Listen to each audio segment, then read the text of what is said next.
Long Take Review, a film podcast with one eye always on the Oscar race. I'm your host, Jen Sobchak-Bankard, and I'm here with some Fremen, some Atreides, and some Harkonnens. It's up to you to decide who's who. First, he doesn't care what you believe. He believes. It's PT McNiff. How's it going, PT? As I said when we were planning this, I am happy to waste my water with everyone here today. It's going well, Jen. How are you? Oh, amazing. I'm hopefully no one will be crying during this episode. And we could just or vomiting, I guess. We could just keep our water in. And his darlings are hungry. There wasn't any food on the way over here. It's Greg Cass. How's it going, Greg? Do you know why I killed him? Because he was a man who believed in the rules of the heart, but the heart is not meant to rule. In other words, your father was a weak man. Wow. Ladies and gentlemen, Christopher Walken. Now I want to see you do the weapon of choice video. Bring that tomorrow's recording, Greg. Bring that tomorrow. Yeah, same intro, just no context. And we have two first-time guests with us today. I'm so happy that they're here. So happy that I get to introduce them. He sandwalks like a drunk lizard. From the Rebel Base Guard podcast, it's Greg McLaughlin. Welcome, Greg. Are you ready to talk some Dune Part 2? Those sounds could have been imitated. Sorry, I'm quoting. Now you're in Christopher Walken mode. Those sounds.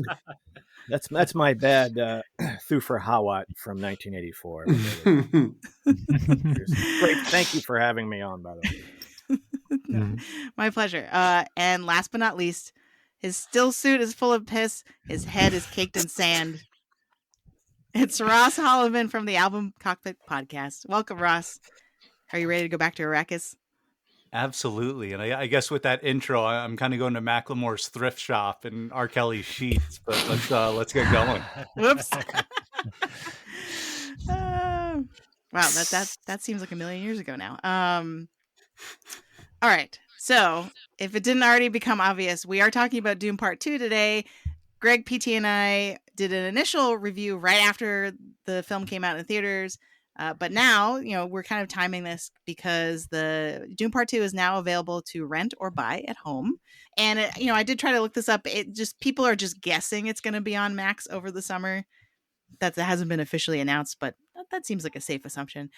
So because of this, it's, because we're hitting the phase 2 of Dune Part 2.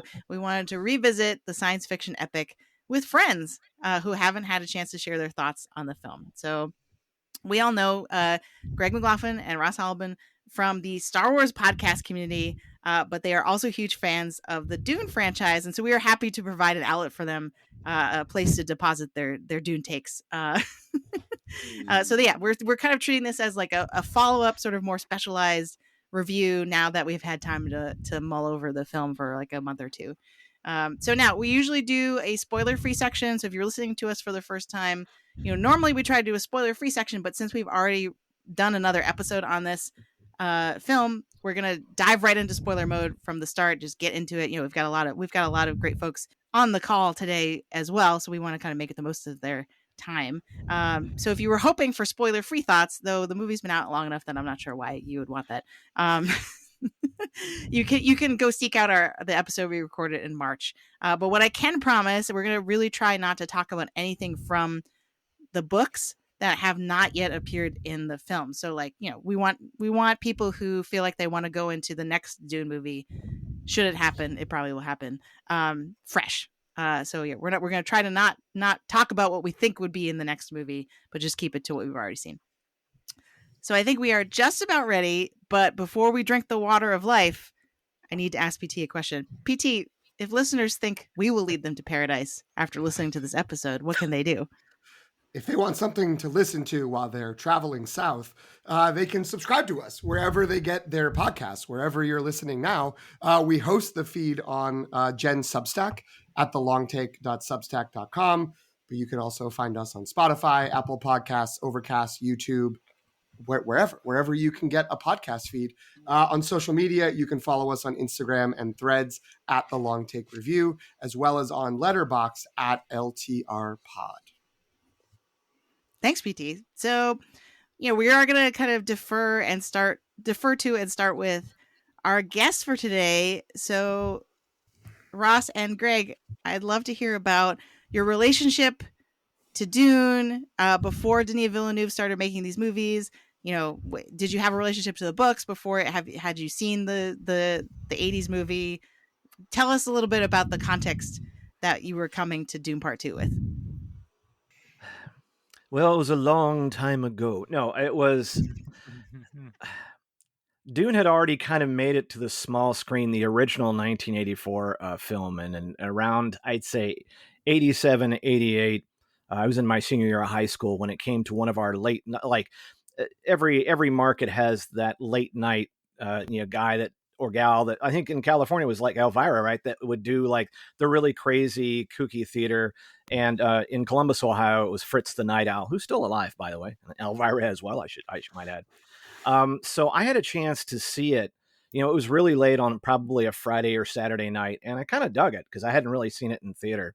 And before I went to boot camp to go to basic training for the Army National Guard. I actually picked up what was that time the 1987 edition of the paperback, which I'm holding here, which I actually just found over the weekend. And it took me about 5 months to pound through it through my military schooling and boot camp. But I came to really kind of enjoy it.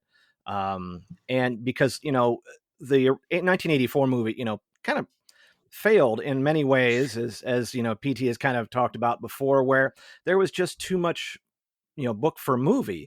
And later that year, and I can't remember whether I think when I got back, the extended cut, the Alan Smith version, which was the only version I'd only ever really saw, because I think even when they released it for TV, the first one, and my memory could be failing me, the prologue or the narrator was a male voice, and I never noticed that until like maybe a few months ago when I bought the 1984 version off of iTunes, and I'm like, hey, this is a different voice. And it was so I kind of had to do some digging and realize that, oh yes, this is why the original director kind of like swore it off, and that's why we see Alan Smith's name on it, which is the only thing I ever thought I attached to it.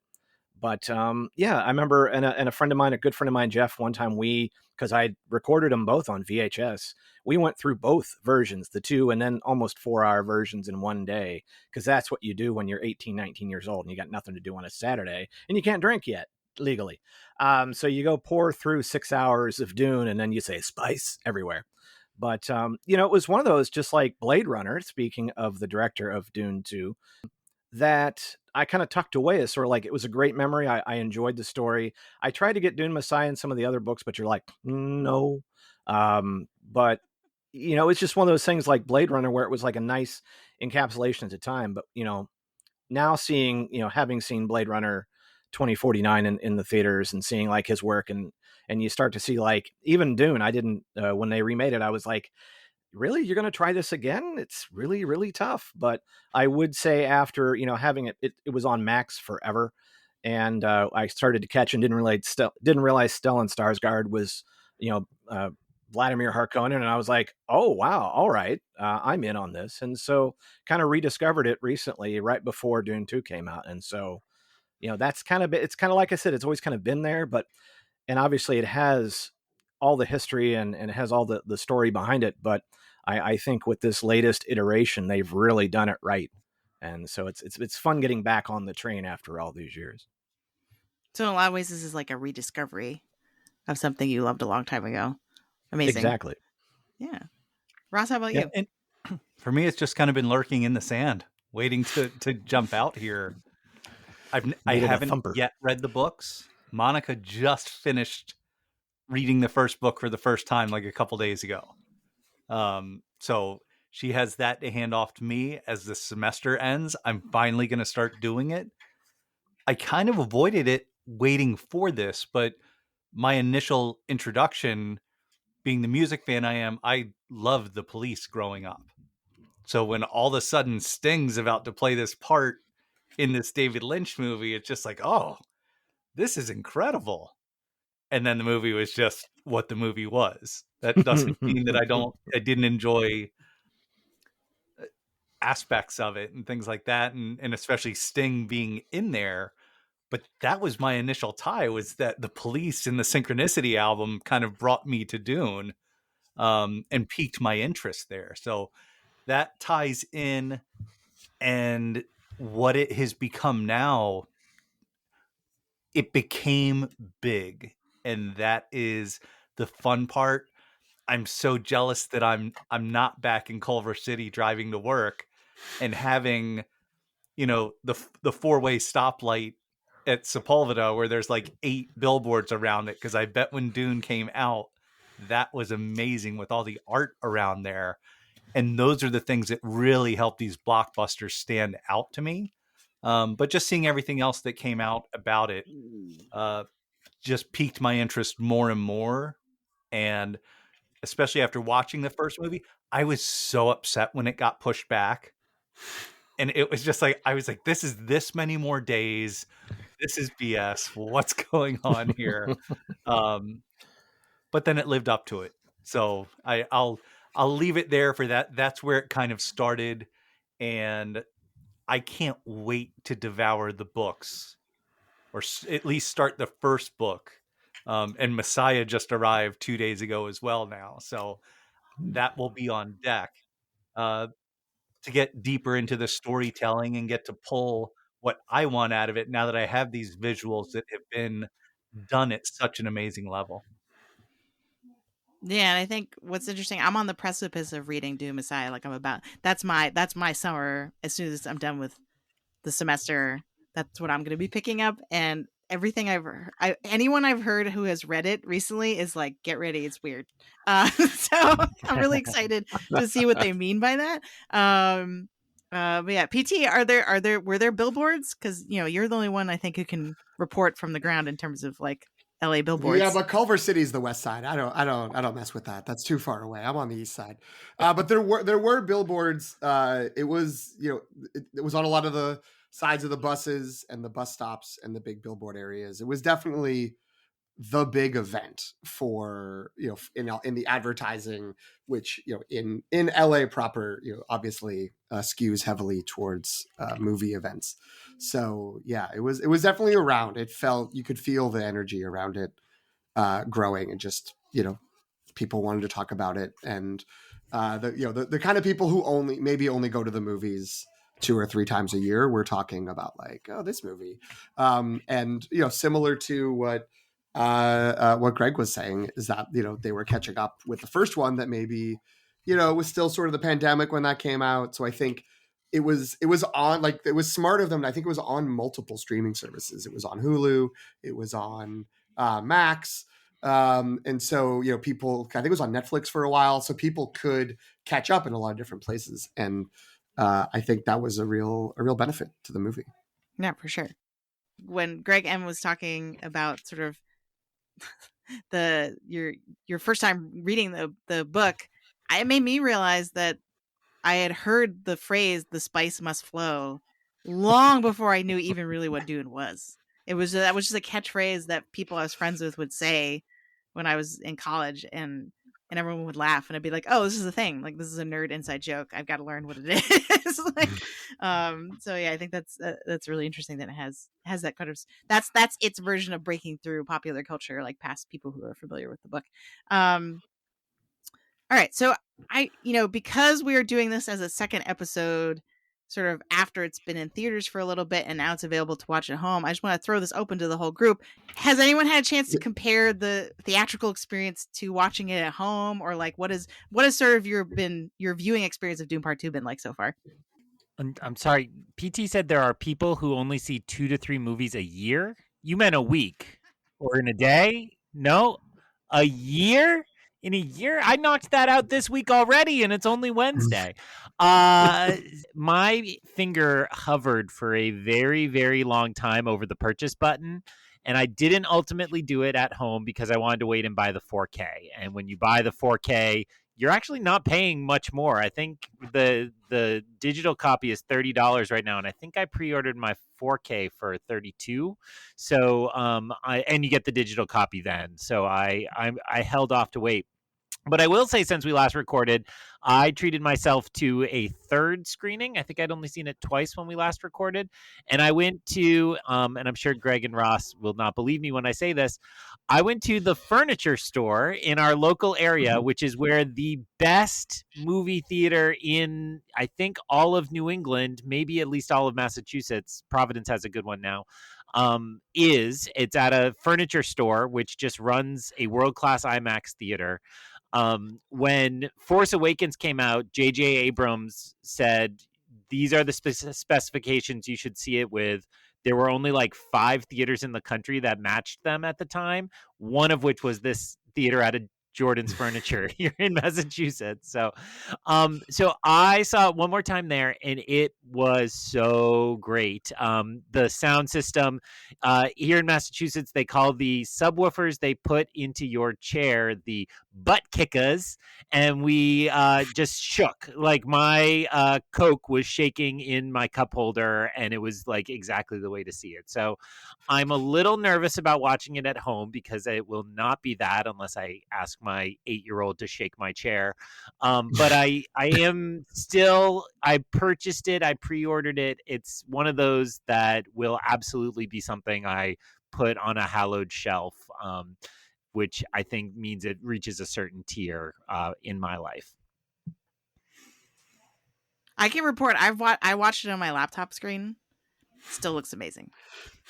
Especially the Gady Prime sequence. It looks, I mean, obviously it's not as big. It's a tiny screen compared to the movie theater, but like the contrast and the lighting, everything that I remember looking amazing about it the first time came through. So I endorse. It is watchable at home. I came real close over the weekend, and I was like, "Oh, hey, it's on digital." Then I saw, on at least on the, the Apple iTunes store, it was $29.99, or you could rent it for $24. And I was like, that's when I started like combing through. Well, what are the digital extras? And it was like, 100 minutes. I'm like, I really want to see like a preview menu. But I think in this case, I'm going to agree with my, my partner in crime, Greg. There going, I might actually buy the physical copy because I want to make sure, much like when I was trying to debate whether I buy the physical copy of Hudson Hawk or buy it digitally, I want that commentary. I want all those extras. It's like, I want all that stuff. And I think it's kind of a dying thing. And I think this is something to kind of have, because if you could get the physical and then get a voucher for a digital copy, I mean, like, yeah, I think that's the way to do it, because you may want to throw it up on a big screen, if you have a 50 or 60 or 70 inch. But yes, it's good enough. You put it on the laptop screen, it's good. But I'm like, okay, maybe next payday we'll revisit the $30. The piece I made with that is I had never bought Dune Part 1 digitally, and they were doing like a twofer, like a 2-pack, and it was not that much more. So I was like, well, I might as well get both, and then it won't. If you divide this price in half, it's actually not that bad. If you just pay a little more, really, you're saving money. I know. I do this to myself all the time. It's terrible. That's Consumer definitely logic a writing is flawed. professor talking economics. Yep. It's not a bad idea to go with a bundle, Jen. I mean, if you've kind of held off, it's probably, like I said, it's going to save you, especially if you watch it a lot, or if you kind of want something to fire up on a down Saturday when you're cleaning or something like that. It's always nice to kind of revisit, especially with the, we're here from the Star Wars front.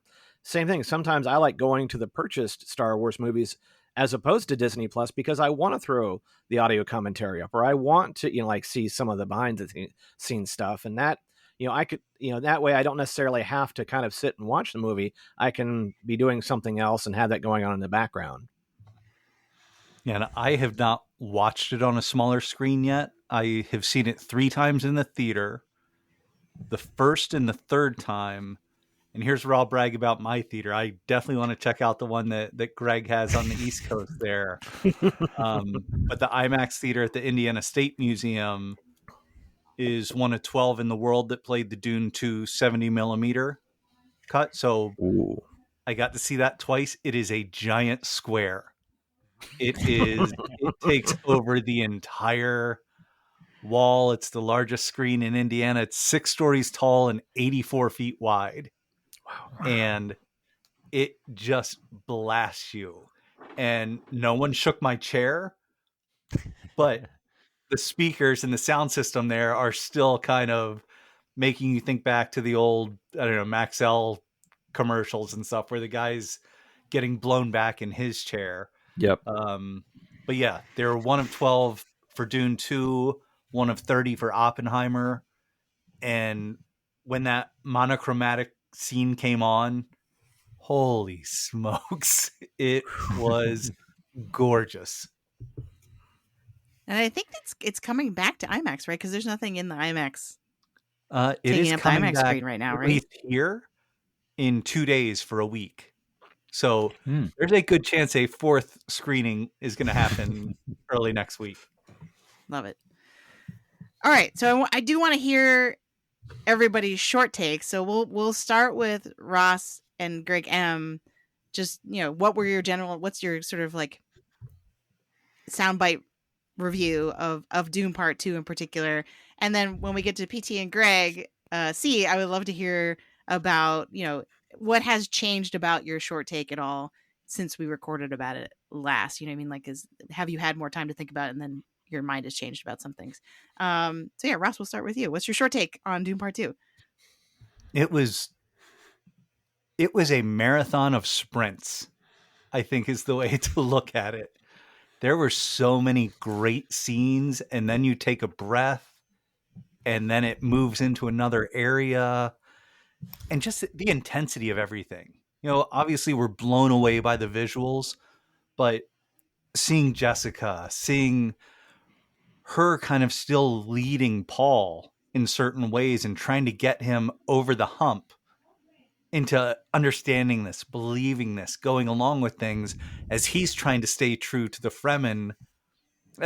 I felt like that was everything. Like it's always building that trust. How are you getting people to believe in you without it being some religious story, without it being the Bene Gesserit putting things out there? He's legitimately and authentically trying to do it. And I loved watching that. There's a Stratcom professor that I work with who has read the books, and we discussed the movies and things afterwards. And he was just like, yeah, you know what? The love story was different. He's like, I don't know that I believe they love each other as much. And he said that before I saw it the third time. And as I watched that third time, I paid extra attention to the faces during those tough moments of each. And Zendaya, Timothy, all of them just absolutely crushed it with just small twinges of their eye, with the camera holding on them for that extra half second. And I was just like, you know what? I don't know that I've seen this intensity without someone looking like they're on a reality television show of, no, I'm crazy, I love you kind of thing.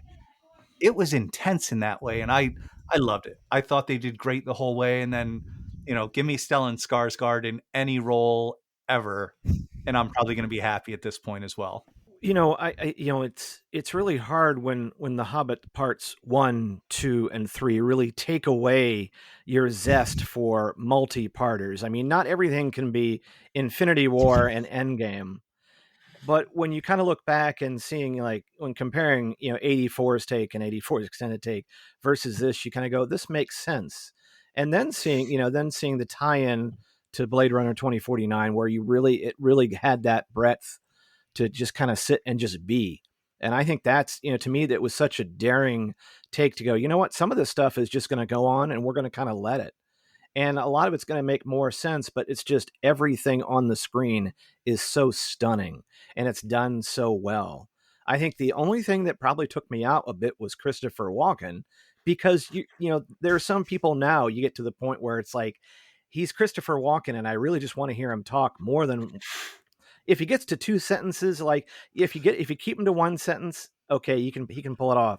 2 or 3, then you start going, I want to hear Christopher Walken talk. I wasn't spoiled at all. I want to hear him go. But at the end, I think what Dune 2 did was, especially, it did not make the mistakes of the first film. And I think that did Frank Herbert really well.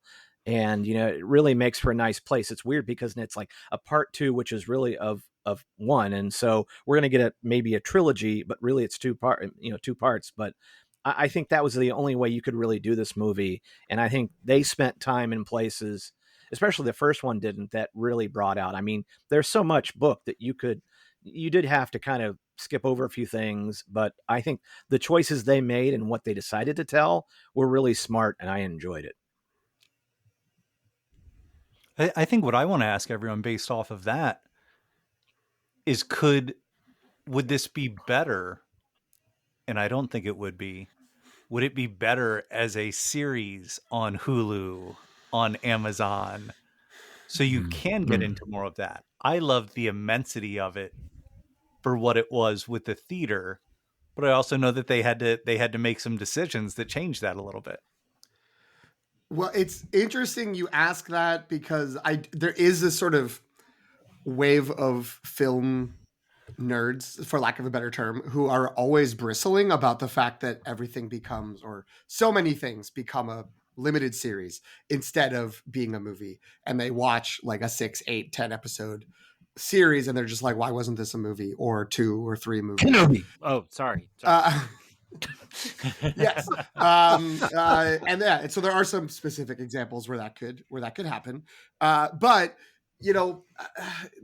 I don't always agree with sort of those, that general take that, like, film's always better than TV. It seems to be where a lot of where that's coming from. But I do think the theatrical experience is important for a story like this, for the scale of this. And yeah, I mean, unless they're going to show the 10 episode Prime series in the local IMAX theater on 70 millimeter, I don't want it. Like, I want the film. I want the film where I can go and see that experience. I want to go to Jordan's Furniture and go to Fuddruckers and the climbing gym and the water fountains. By which I mean not like a bubbler. I mean like a dancing fountain, like at Epcot. They have that there as well. Don't worry. It's an all-purpose furniture store.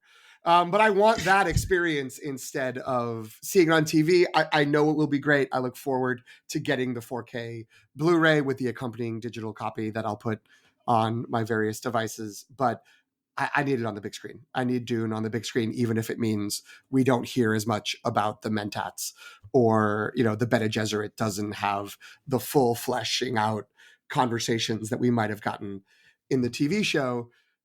I'm fine with that. I'd rather they cut it down to give us these 2 huge movies. Jen, I want to put a bookmark in Fuddruckers because I do think that needs to be talked about a little more. But I am going to agree with Beatty on this, that I think it would have taken away from the experience, because I think if you look at the Marvel side, and the Star Wars side, as far as like what choices have been made on the big screen and on the small screen, I think there's been a lot of just sort of like whimpering as far as like getting projects across. And I think that the success of Dune 1 and Dune 2 on the big screen not only exposed it to a much larger audience, instead of like 10 months from now people going, have you seen Dune on TV? That's great. No, I think this really gave, I think the scope of it, Ross, you're talking about watching it, in this immense, in immense size, that I think that this book, this story deserved a movie. And it also proved that you can make these blockbusters without having to have the Hulk or Luke Skywalker in them. And, even with a cast that it had, the cast was amazing. And, so I think this had to be a movie. I just want to say, because we took some stray shots, though deserved, at Peter Jackson, the trend from his Lord of the Rings reign that I wish people actually ripped off more often was the extended edition. Like, I think that's a brilliant move when you have one of these kind of epic adaptations in particular, where you have all this extra material. Like, I will buy the 4K, and then 2 months later, I would buy a totally different 4K with, some of those extra scenes thrown back in. And, I just thought those movies worked so well, as in, like, here's what makes sense in the theater initially, but then if you really love this, here's an extra half hour, 45 minutes, 7 hours, it felt like, in Return of the King. And that just, works. And Tim Blake Nelson was supposed to be somewhere in this. I believe he's Leia Seydoux' husband. You're still not over I'm that. waiting. It's amazing. I'm waiting for my Tim Blake Nelson cut, even if that's the subtitle on the DVD. But I think that to me is a better option than the TV series for all the reasons that have been listed. And I'm going to be honest, just because we're just taking shots at Lord of the Rings. Rings of Power didn't work for me nearly as well. And I think a big part of it was on being on TV and my own failures that I'm pulling out my phone and checking on social media or whatever while it's on versus that kind of theatrical. I'm really locked into this experience. As much as I'm a snob for the movie theater, part of it is just to manage my own behaviors. No, you try to make it 20 pages into the Silmarillion, and you tell me, it's tough. It just can't be done. That was a series, but yeah, and it spent, $1 billion or whatever. But, one thing I want to know with this audience gathered here, have any of you read the Frodo franchise by Kristen Thompson? No. That's what is I this? want to throw out to all of you then. It's an academic book. It's not a light read, but it's basically how Lord of the Rings changed modern Hollywood or created modern Hollywood. Oh, okay. Yeah, so this is what I was going to jump in with, because to go back to what Greg was saying about extended editions, I actually feel like the Lord of the Rings extended edition opened the door to normalize movies being as long as they are now. You know what I mean? Like, I think if you go back, I'm trying to remember pre the Lord of the Rings trilogy, were there movies that pushed 3 hours in theaters? Maybe like how long is Titanic? I guess ago. I don't know. You know what I mean? Like, I'm hard pressed. Whereas afterwards, there's a ton I can think of. That's true. I mean, Gone with the Wind sold the most tickets of any movie of all time, and that's almost 4 hours long. But you're right. There weren't that many, especially in the summer blockbuster, because one of the arguments was always theater owners want as many showings as possible. So 2 hours tops, 90 minutes better, like turn it over. But yeah, and that did change. And I think it's also partly it feels like, and I have not read the book, so maybe the Frodo franchise actually has insight and research to back it up. But it does feel like as it's gotten harder to get people to the movie theater, or it feels like, oh, what about everything at home is just as good or even better, that the argument of, and this is really long, like it's going to be this, you get more for your buck for paying whatever if we're the talking price about is. The Matrix, then that could have been a lot shorter.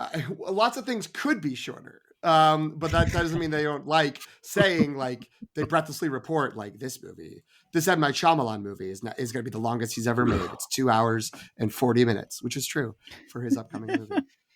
Since I'm talking, I also want to note, I liked Rings of Power. I had fun with it. It was a mess in the last episode, but guess what? It was pretty good. Good series.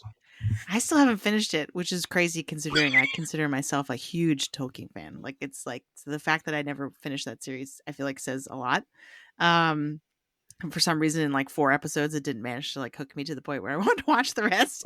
But yeah, and also I'm just trying to think of how, I just don't think Dune story arc lends itself to episodic storytelling. Yeah.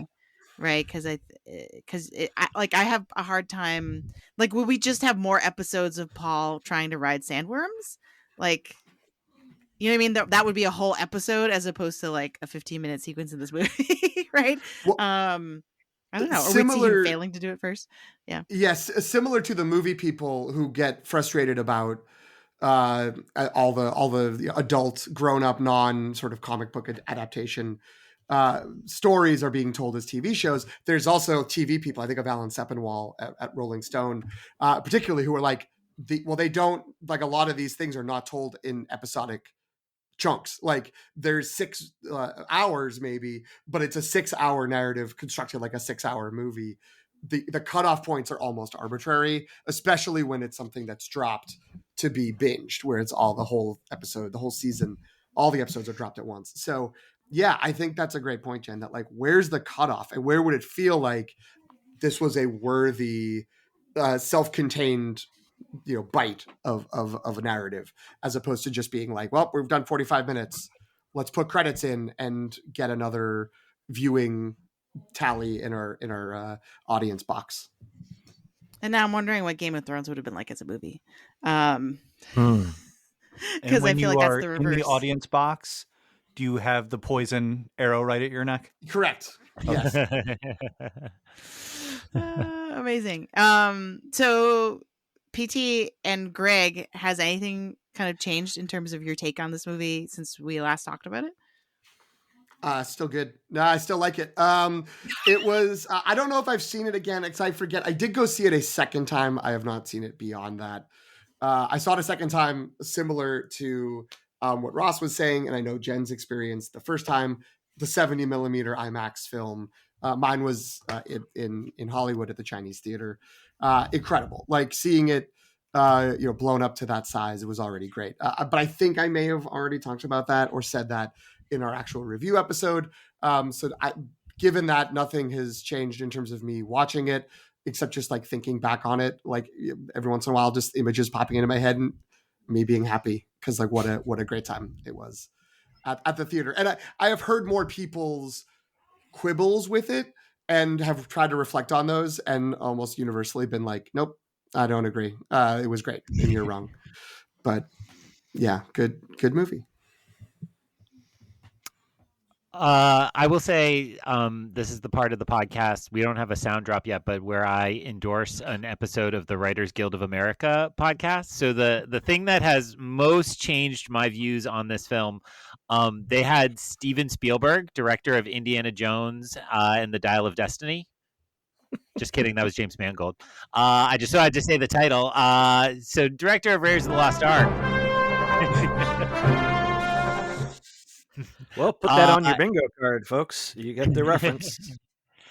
They had Steven Spielberg interview Denis Villeneuve after a screening at the DGA Theater. It is an incredible episode of a podcast because you really expect Spielberg to get nerdy about the technical stuff, and he does. He talks about how do you shoot in a desert, how do you do this, and talks about himself and I believe Scorsese rescuing the original print of Lawrence of Arabia out of obscurity, just like offhandedly as the intro to a question. And then there's also these questions where Steven Spielberg's like, but when you talk about the Harkonnens and there's this lineage and then the Fremen have this, and you're like, oh my God, Steven Spielberg is a Dune nerd. And of course he is. Like, he probably has been since the 60s. And it's just so incredible. And Villeneuve is answering all the questions wonderfully. He's very good in an interview. But you can tell he's like barely holding it together because here is Steven Spielberg talking about what a masterpiece his movie is. And it's just, it's a really, really wonderful interview. I know I endorse that podcast way too often, but really all it ever is a really cool director being interviewed by another really cool director. And it's worth people's time. And that one dropped very late. I think it only came out at like the end of March. So it's not all that old. But it was a really wonderful time and I recommend it. But that and everything else, it's only made this film go up in my mind. I don't think this movie year has been as bad as we thought it might be, but this still stands out just far beyond anything else we've seen this year and will continue to dominate that conversation, Oscars or probably box office until maybe something Jen picked in the hype draft might challenge it. Probably Still not. gloating about that Deadpool and Wolverine trailer. I'm just like, look, none of you had faith. Don't sleep on Dune Part 2's performance in the Letters, the second annual Letters Awards as well. That's right. Yeah, that was eligible for that. I think it will get some recognition there. No, I think most critics I follow are in line with what you're saying, Greg, in terms of like, they're like, yeah, like it's the thing to beat so far this year. I mean, like, people seem very hyped for challengers, so we'll see. We'll check back in a week and then see if that's still true. But all right, so that was the short take. That was the short take. 40 minutes. Great, we're good. We're doing great. So everybody stretch. All right, let's go. I mean, you've listened to our show. You know what you're signing up for. I was trying to think of what would be a really good way, good angle to kind of take in our discussion? I kept coming back to Star Wars because, like, I was like, well, like, why wouldn't I leverage having the like smartest and most devoted and fanatical Star Wars fans, right? We're the Southern Star Wars fans. We're the fundamentalists, right? Like, and you know, so to talk about Star Wars and Dune and kind of like how those franchises intersect. And PT came up with a great idea of kicking that discussion off by talking about the relationship for your fandom between Star Wars and Dune, right? Like, you know, did one come well before the other? Have you always thought of them as having things in common, or was that a later kind of realization or something? You know what I mean? Like what is the where do your fandoms cross, if at all, between Star Wars and Dune? Yeah, I think I think I've got a really great line in the sand there. Like, one is on the one side and one is on the other. Playing off that awful pun a little bit, but it is. Go on. You're not sand Like, walking. I think of it of them, as right?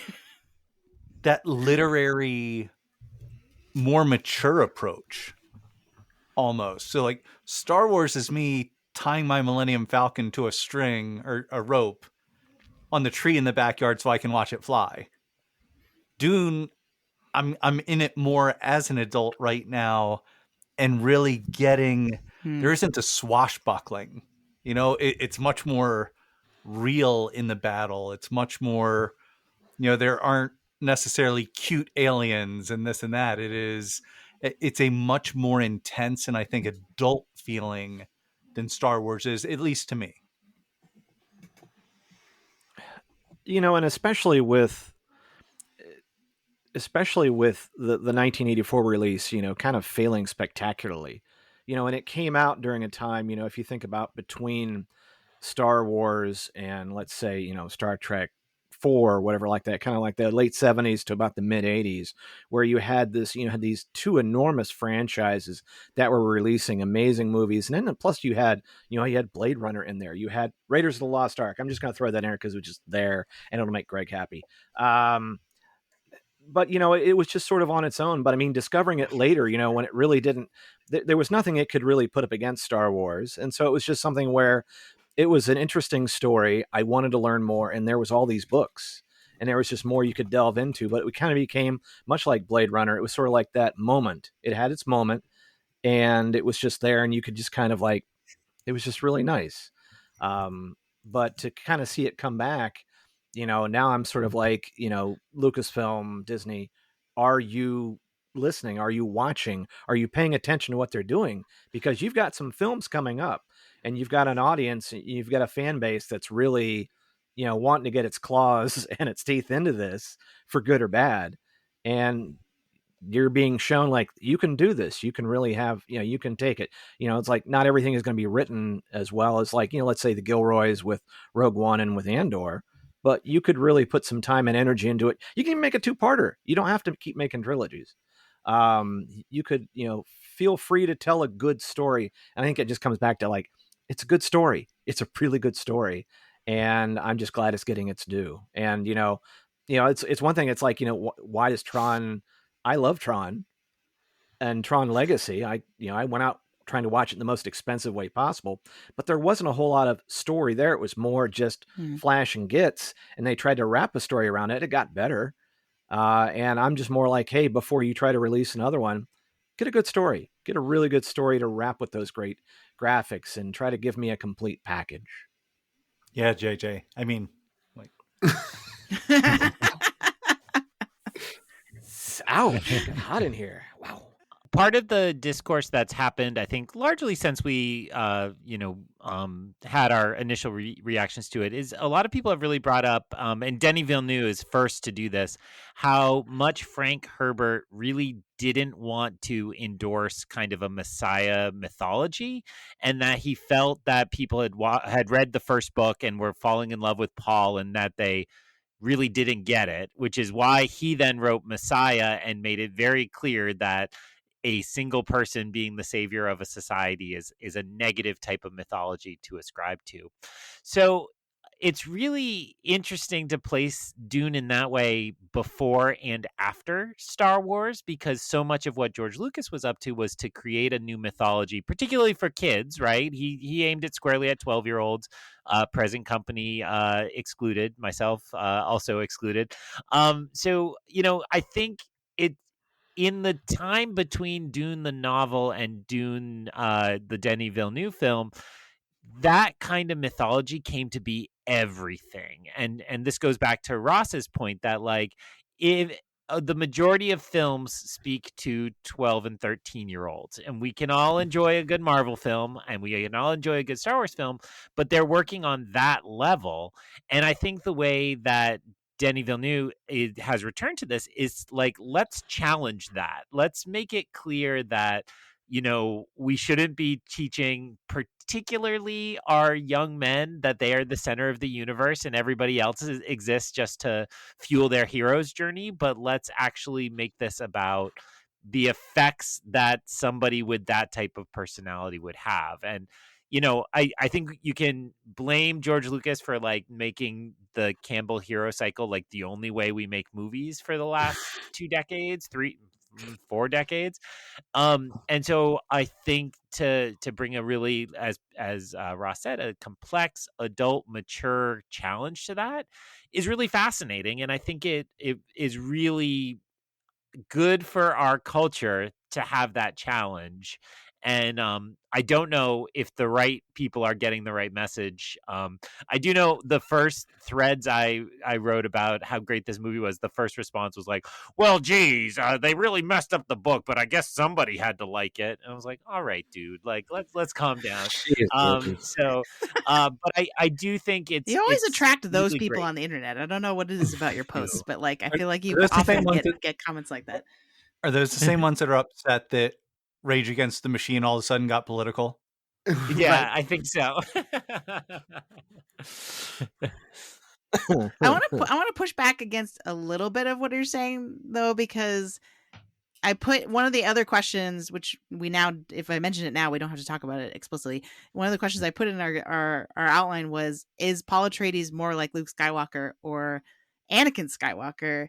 And I feel like the answer is Anakin Skywalker, for me at least, Anakin Skywalker, because of what you're talking about. Because to me, the prequels is the chosen one Messiah story gone wrong, right? Like as wrong as it possibly could go in a lot of ways, right?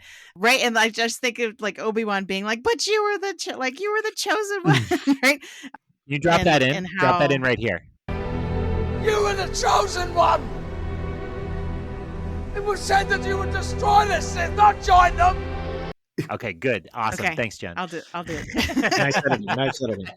I feel like what you're saying is that Zendaya is going to have the high ground, like at the end of yes.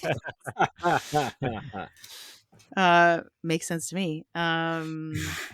Although wouldn't she be the Padme in the situation, I guess?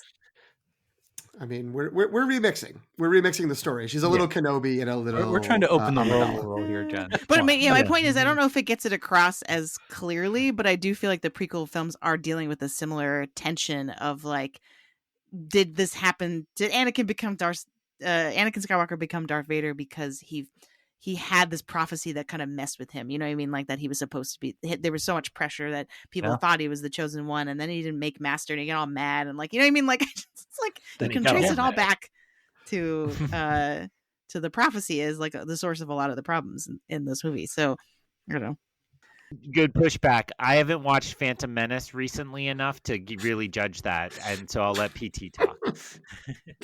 It only would come out in theaters soon, so we could watch it again and refresh our memory of just how the Phantom Menace is going. Everybody who isn't following Greg on Letterboxd, please do so and understand why this is not actually an episode of the Long Take Review. It's an intervention where we've gathered Greg's friends together to try to get him to stop watching the Phantom Menace. But I think it is a really good point, because I think it's not only is it sort of narratively within the story about sort of prophecies and the impact prophecies have on people, because in Dune Part 2, Paul keeps pushing back about like, this is a story the Bene Gesserit have seeded into your world to get you to believe in this, but that does not stop him from eventually taking it and being like, okay. And one of the pushbacks I have seen when I said I've heard people have their, not, I don't want to say fully negative, but like questions about the movie is they're like, they don't think the movie is doing enough to endorse or to not endorse Paul. I guess they still think at the end of the movie, Paul comes across as the triumphant hero we're supposed to root for, which I don't think is the case. Like, I feel like the movie's pretty clear that we should feel bad about what he has chosen at the end, and there's a reason we end on Chani like on her own leaving the party, and with an expression on her face that says this is all very bad. But I think that we are sort of conditioned as viewers to expect that this is Neo, this is Harry Potter, this is Luke Skywalker, where he's the chosen one. Great, like I got that. Similar to the degree that the prequels were pushing back on the chosen one narrative, that was also saddled with our expectation of, well, that's Darth Vader. And people are still mad that the Phantom Menace has a kid who's going to be Darth Vader. And they're like, well, I didn't want to see him as a kid. I want to see him be like, trying to be good, but really like low key wanting to kill everybody. And so that they wanted this sort of angst filled Anakin, and they're mad that they got this sort of story of someone being corrupted by the expectations of others. So, it's the audience expectations and how that has come into it, and how that is sort of impacting what people are getting out of these stories. Well, having rediscovered my copy of the book and going back over the ending, and you kind of see where, Paul and his mom and Chani are kind of in lockstep. They're like, well, I'm taking, so-and-so over there is going to be my wife. And I'm like, this is, and they're kind of devising this. I like how the movie kind of set it up, Zendaya going, no. And then he kind of just pulls this out of nowhere. And I do kind of like that check against, and kind of planting that seed, like, this is not going to, and all of a sudden the Landsrod just, all of them just kind of show up.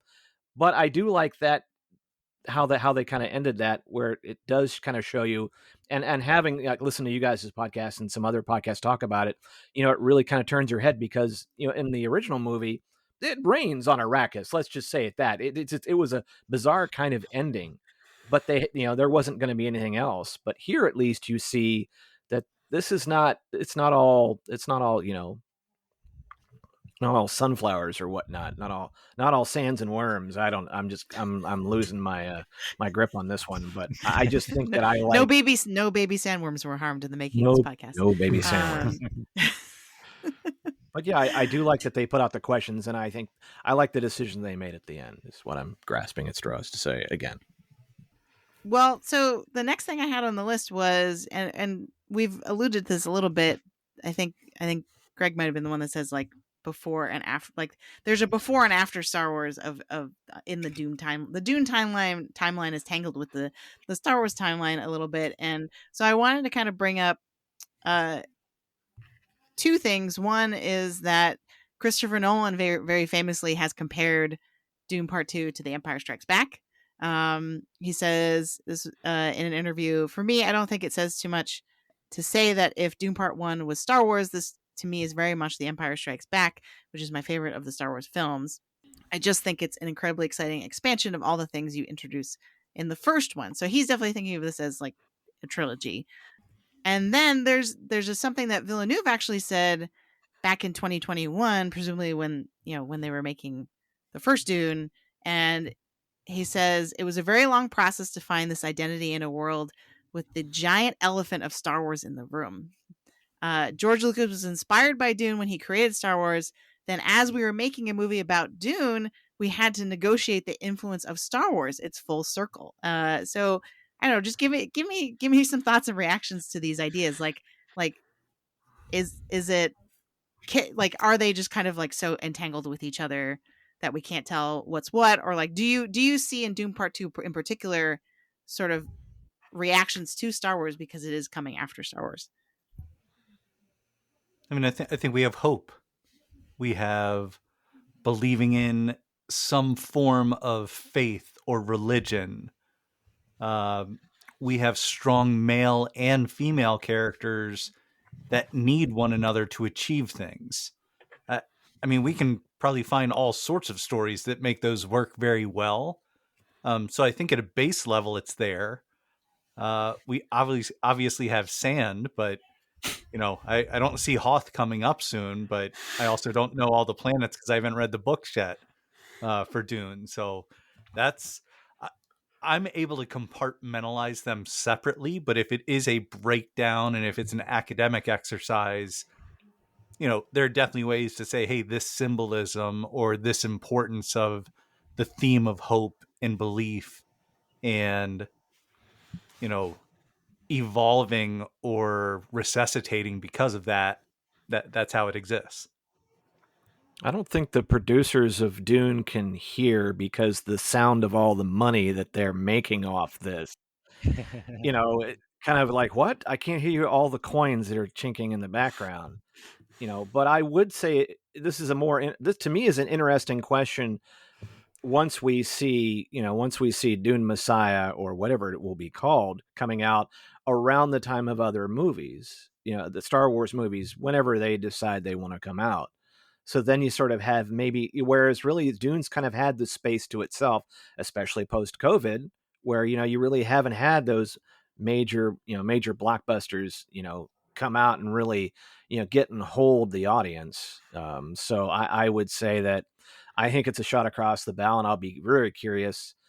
We kind of get that tit for tat kind of coming up when these other movies start coming out, and will there be this, the kind of the classic Star Trek, Star Wars kind of thing back and forth. I mean, I do think there is some degree of viewers going in who maybe would not otherwise be familiar with Dune being like, oh, so it's on a big desert planet and there's like a hero and there's an empire and the emperor and like someone under the emperor. Like, okay, sure, I get it, and they can see all those similarities. But I think for the reasons that both sort of Ross and Greg were already discussing earlier, it's easy to separate them out. One of them has, one of them is aimed for a younger audience, is more aiming to be a fairy tale. This is more of a deeper science fiction story.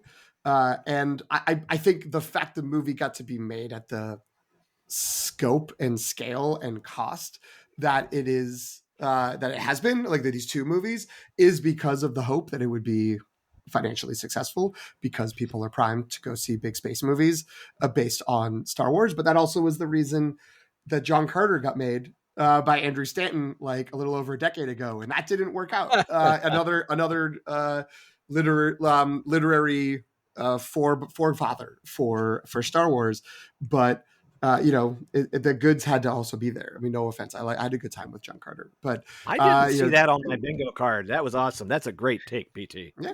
Well, from a marketing John standpoint, Carter, World Order of Mars on there. That's a tough title of a movie to get out there and really drive excitement for. I mean, I can bring up my Rocketeer cards right now. That's gonna be the letterboxed movie that I choose to say this is what we talked about was John Carter for the episode. But yeah, I think that there is there's a way to sort of tap into the audience, and I think the people who want to dig into, the people who went and watched The Hidden Fortress because they heard it inspired George Lucas will want to watch Dune for that reason alone. But I think it's more just big, cool looking spaceship movies get made for a lot of money, even by the director of something, by a sequel, a legacy sequel like Blade Runner 2049 that got a strong critical reception but did not make a ton of money. He still got a lot of money for this because of Star Wars, Star Trek, all those movies that have been successful through the years. No one said anything about Rebel Moon yet. I'm still waiting. I was just trying to formulate that same joke in my head. Well, I mean, it was either that or Foundation. Greg Cass already said he's excited for the Snyder Cut editions because he wants everyone to do extended versions of these movies. So he's lined up for the 4K Steelbook of the complete Rebel Moon saga.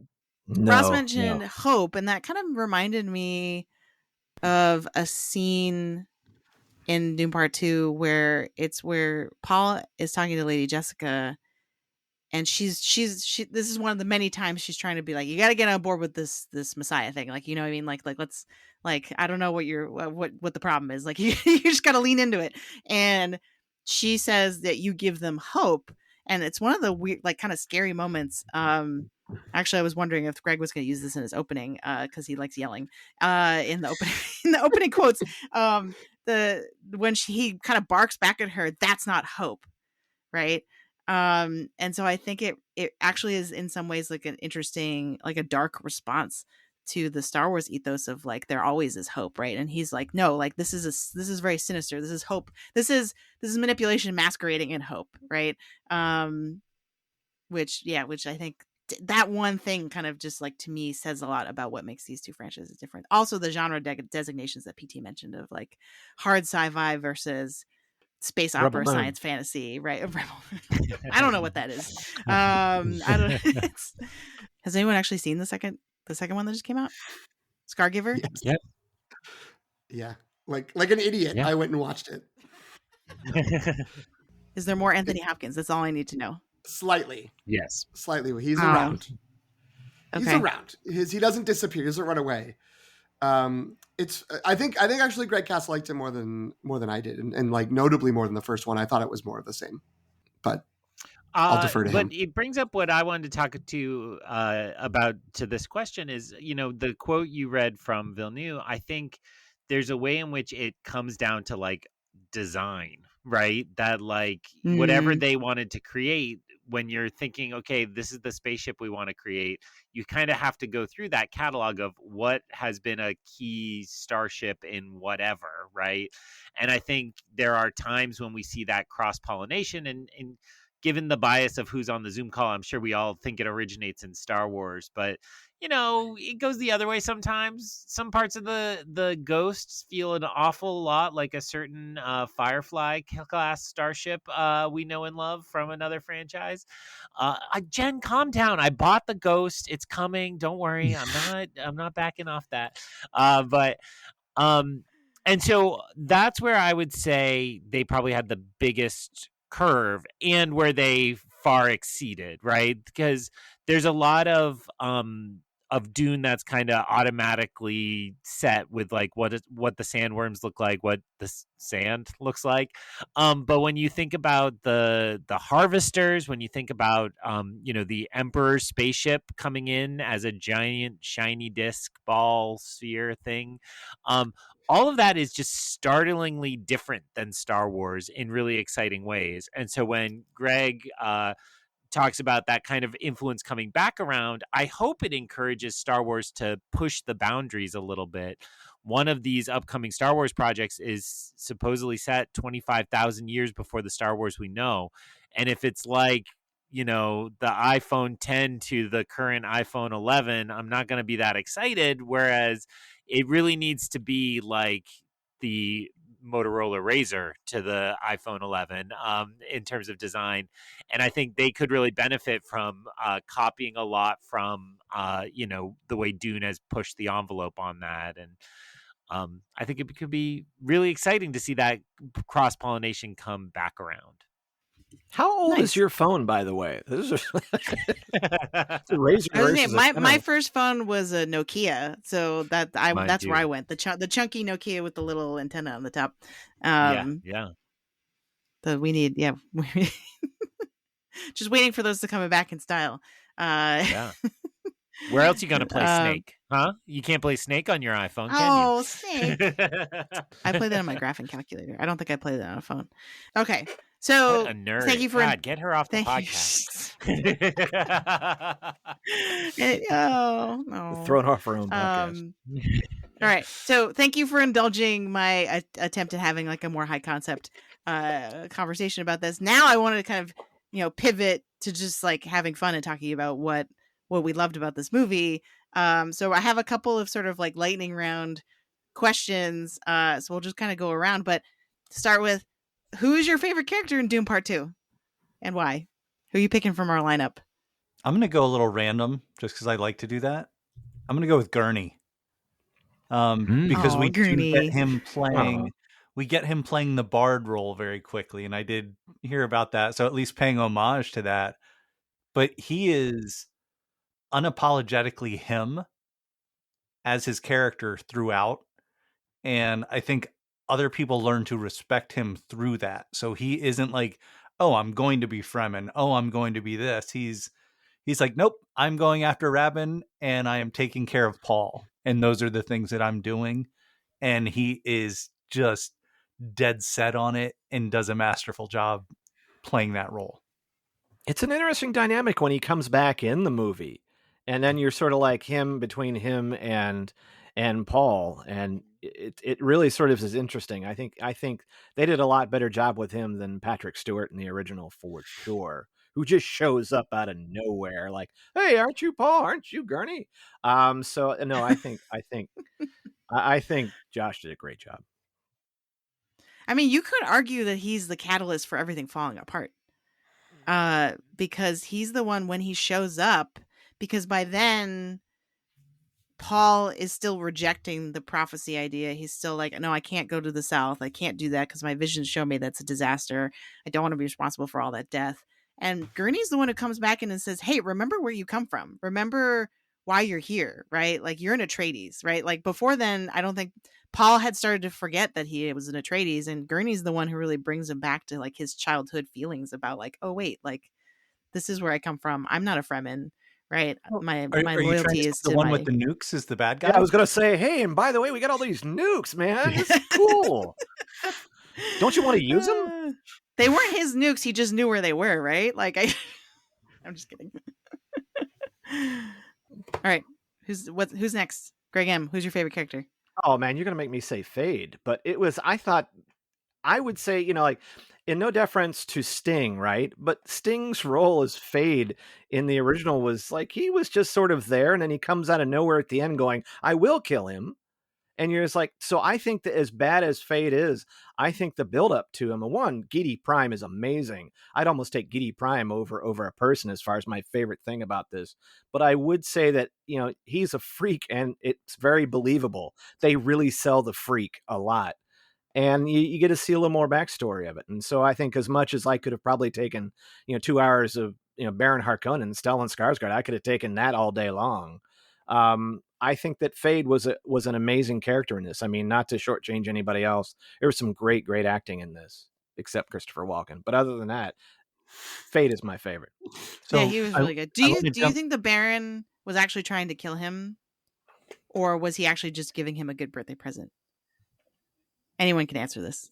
I think it was a test. I think it didn't really matter. I think he was sort of like, hey, if he lives, great. If not, it's your birthday. Right. if he couldn't win the fight, he didn't need him anymore. Okay. Because I do really like, and on this rewatch, most recent rewatch, I was really pleased with the way Stellan Skarsgård delivers, like, show me who you are. There you are. Like, it's just that whole sequence of cutting back and forth is so good. With Fade, when he and Paul are having their fight at the end, one thing that I felt, and I don't know, I haven't heard this from anyone else, I felt it was a show of respect from Fade to Paul, asking if his pet required any special attention. Does anyone else feel that way? Because immediately Chani is just like, you've got to be kidding me here. But knowing who Fade Rotha is, for him to take that moment during battle, I almost saw that more as a sign of respect to Paul, that he would ask if his pet had special needs. I didn't see it as respect. I saw it as just a full-on taunt. And it was like, I'm going to kill you and I'm going to be in charge of your pet now. But like, can you let me know the instructions before I finish the job? Jen turned a full shade different color on that response. So I'm going to yield my time to Jen. I don't know. That never occurred to me. And now I'm very confused. I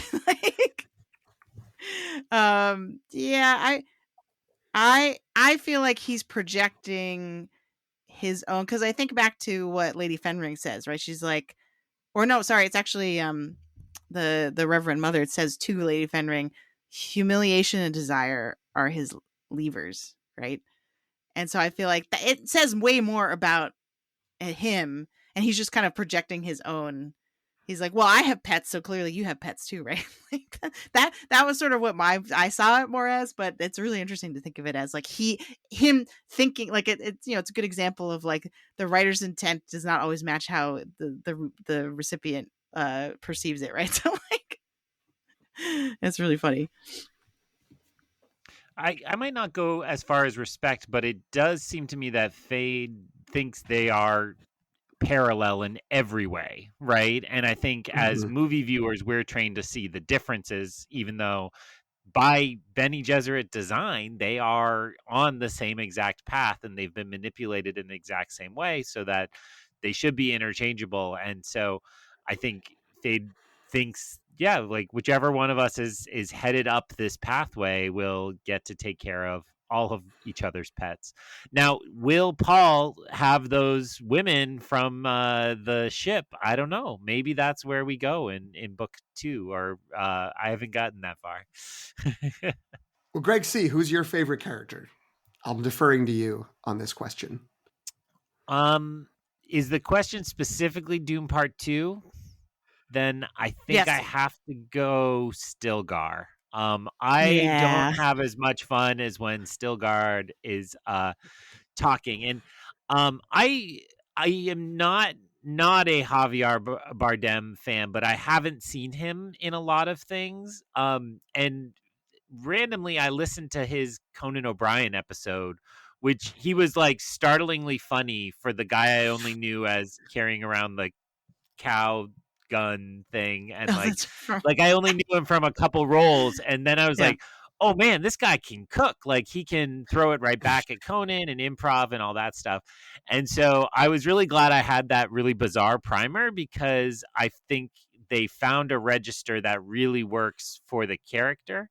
This film really needs a little levity at times, and it never is at his own expense, really. I guess I don't know if that's totally fair, but like it is, he takes this all so seriously, and you're just laughing at the level of his enthusiasm more than you are necessarily like, what an idiot, right? Like I think you kind of go along with him.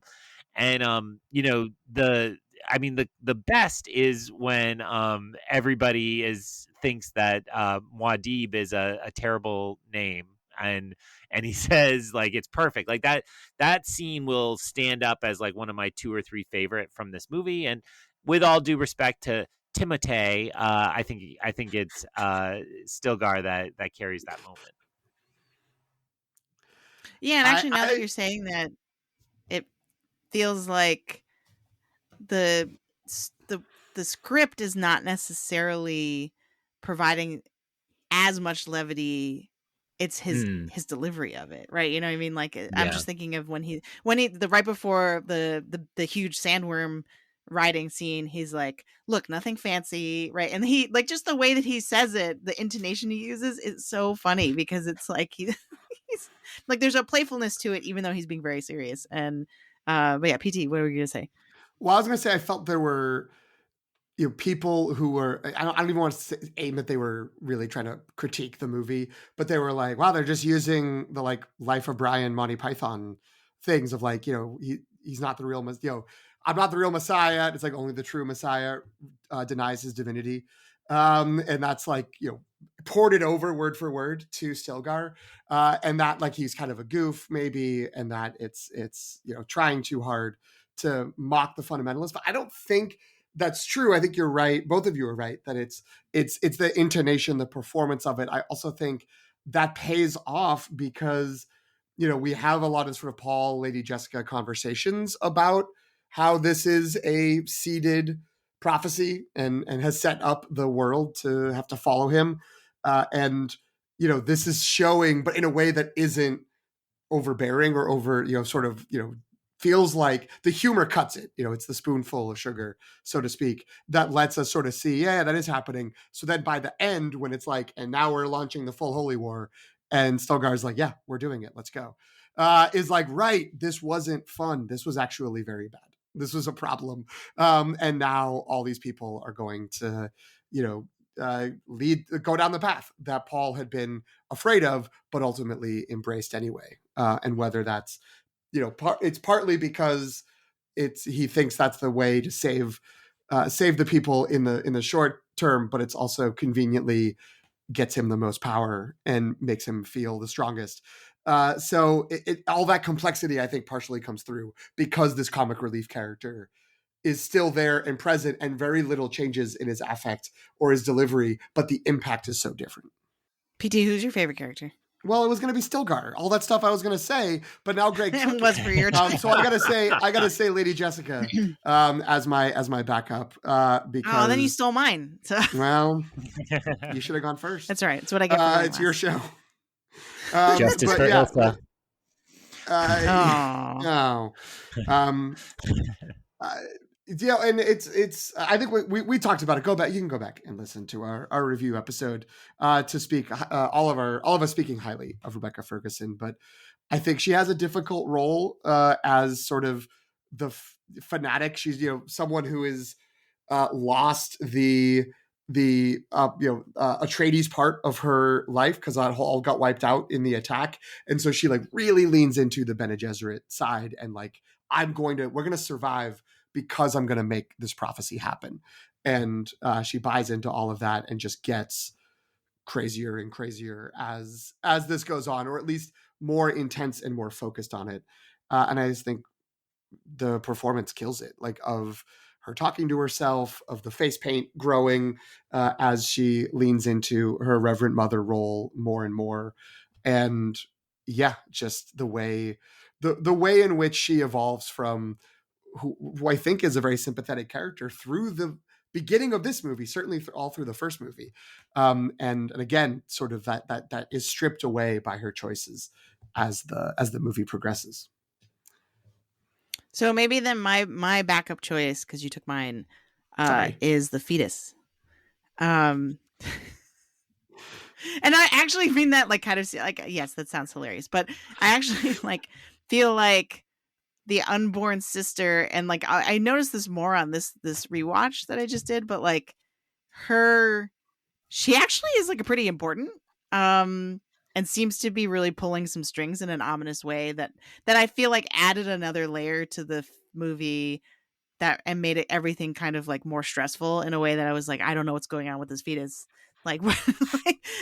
So I'm really on the edge of my seat. I hope we see what happens.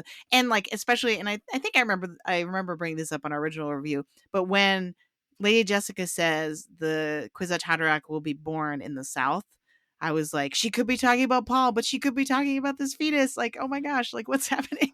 So I feel they did that really, and visually they did that really well, where I really did feel the presence of this unborn child, who is probably because they've been exposed to the worm juice, is now going to be this super crazy, weird, powerful being. So yeah, that's my choice. I'm going with the fetus. It's my favorite character. Certainly better than the sister in the first movie, who really freaked me out. I did not like that character at all. So the way they kind of chose to deal with it, I think it was a good character, and I think it was a nice way to do it without creepy little kid. Well, I mean, there is a really creepy shot, which I don't think I remember the first time I saw it, but there's a moment where I think it's when Lady Jessica takes the water of life, and the fetus's eye just pops open. It's very scary. Mm-hmm.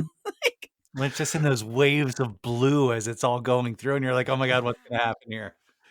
I know we said early on we're not going to speculate necessarily on what's happening in future movies, but this isn't bringing in anything from future books, just the Dune book, and as Greg M just mentioned, the Lynch adaptation in the 80s as well. But in the book, the sister's born by the end of the story that we have seen speaks in an adult woman's voice. I think it's supposed to speak in a grandmother's voice, and that doesn't really work in the Lynch version, like many of the elements that don't really work in the Lynch version that seem cool on the page but didn't adapt well. I think it was smart. That was a smart edit, a smart revision for this movie. But we do get, and I know, and we're in a spoiler zone, but I'll stay vague. We do get a performer. We do get an actress cast as the sister who is an adult who speaks to Paul in a vision? Or do we think that's going to be, that person will be playing the sister in the next movie? And by that, I mean, do people think it's going to time jump that far forward? Or is it always going to be a vision? Or was that just a pop cameo for this movie and will not necessarily come back in a Dune Messiah / Dune Part 3 of this trilogy? I think they announced it's going to be Charlize Theron in the next Dune. Oh, that makes sense. So I'm just going to be Furiosa if it's not. Yeah. Wow. I don't have a soundtrack, but I should, I guess. Did not have Mad Max on my bingo card. I think it's actually going to be her. I'm wildly speculating. I have not read Messiah either.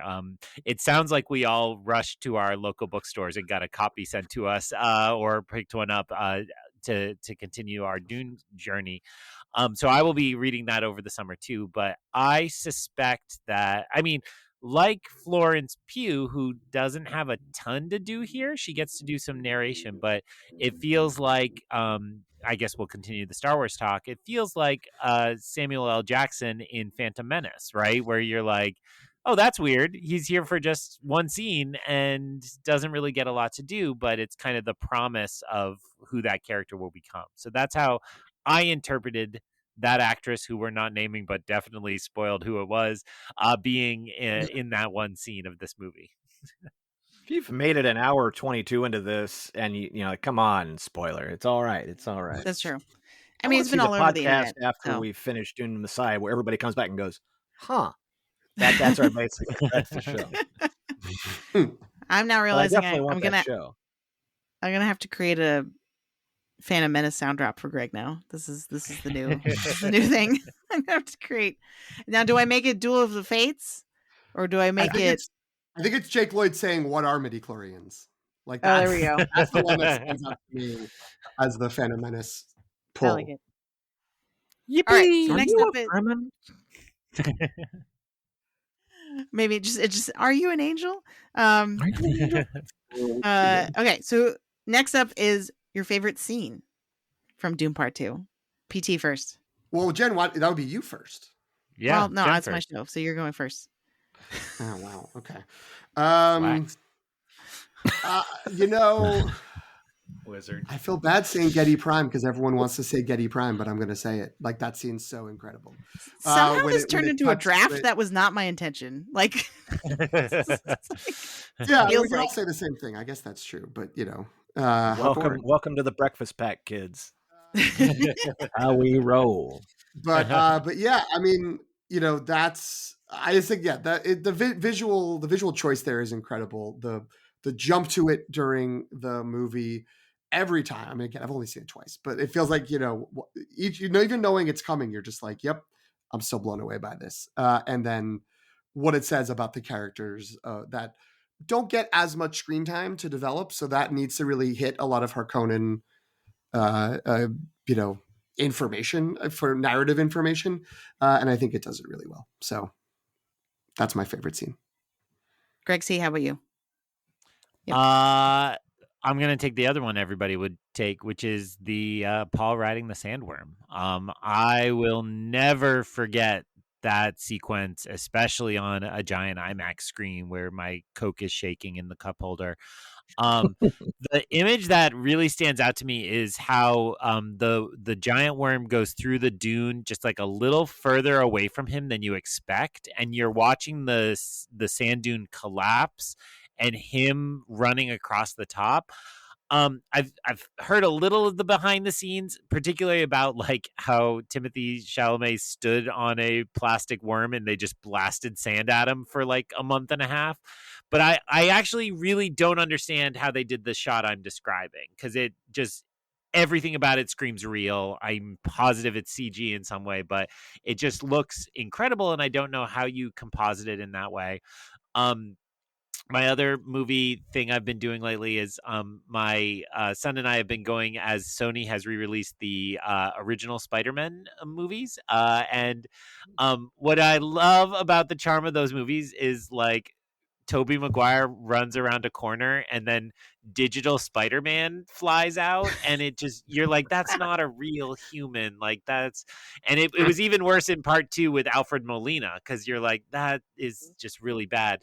And like, I really don't know if there's a digital double for Paul Atreides, if it's somehow put together, but like, the fact that I am as savvy a movie viewer as I am and spot every flaw in special effects, and it was just gorgeous. And it made me stay in the moment. It was definitely a how'd they do that, but also just kind of a jaw dropper of an action set piece. So that's the one that I'm going to remember.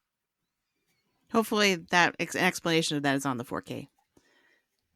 Like a featurette of like, here's how we did the sandworm scene. All right, Greg M., how about you? Oh, Favorite wow. scene? With those two big ones off the board, because both of those scenes were amazing. I'll go back to Gurney's return because I just think it was so well done. I knew it was coming, but you were kind of wondering how it goes back in, and I just think it was just nice. It was nice seeing the instrument, but seeing him kind of integrated back in, I think that was some of my favorite there. I really love how he says young pup," when he realizes it's Paul. It's great. It's a really good scene. Ross, how about you? So I'm going to go with an element of when they're attacking Arrakeen, and it is that wave of sandworms annihilating the Saraka as they're seeing that on that big of a screen and hearing grains of sand, millions of pounds of grains of sand in the speakers, and all of that just coming. Like, that was, I think I had, if anyone remembers the music video Black Hole Sun by Soundgarden, I had one of those smiles going on my face as that was happening, like where I felt it and it was hurting. And I look over to the side and Monica is staring at me instead because she's just like, oh my God, you are loving this so much right now. And it was just like, it was all adrenaline, and wow, what a spectacle. That's really good. I think to sort of counter all these big epic scenes we've been talking about, my choice would probably be when Chani teaches Paul to sandwalk, or to and cool. Or they're talking like they're talking about it, and she's trying to teach him how to actually do it well. And in particular, when Paul launches into like, well, that doesn't make sense because the books I've read have said this, and she's just looking at him like, are you kidding me right now? And the fact that he realizes what he's doing and then is like, oh, sorry, never mind. That was really good. To me, that was the sort of like most genuine sort of beat that made me buy into their relationship. You know what I mean? Like, it was like, oh, okay, like I can see why how they function as a couple. Shots fired at all colonial academics.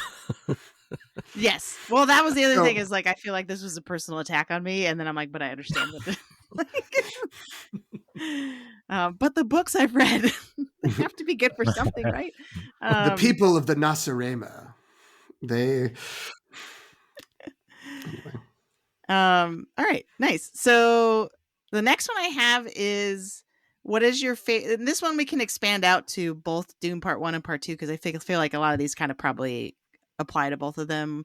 But what is your favorite world building detail? So like, the most common one people would say, sorry to take it off the board, is the still suit, right? Like, so what's like a thing like that from either movie, if you need to pull from Dune Part 1, what's your favorite one of those?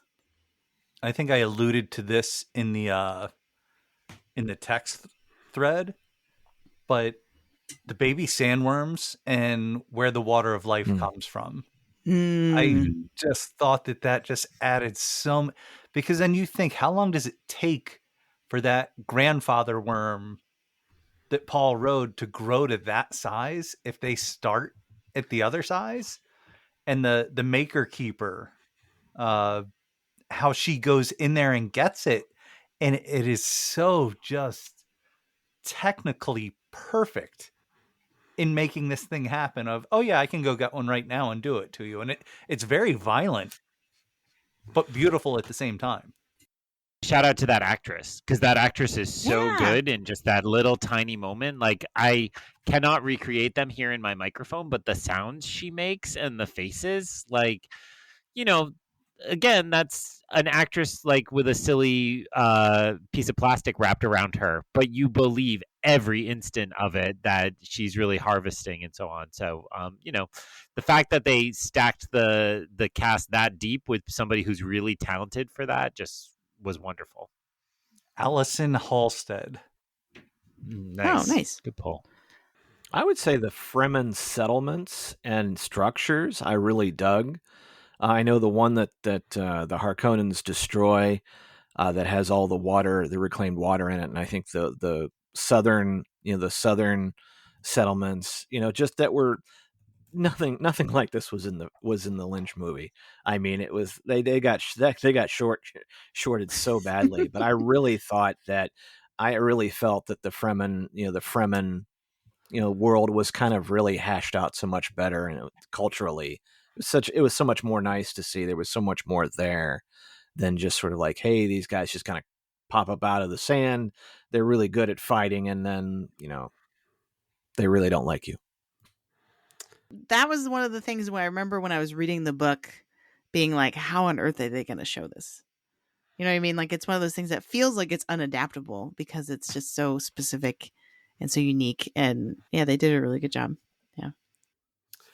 So I was going to say for my sort of world building is really everything around the Sardaukar, like just those troops, the way they float down, they float up.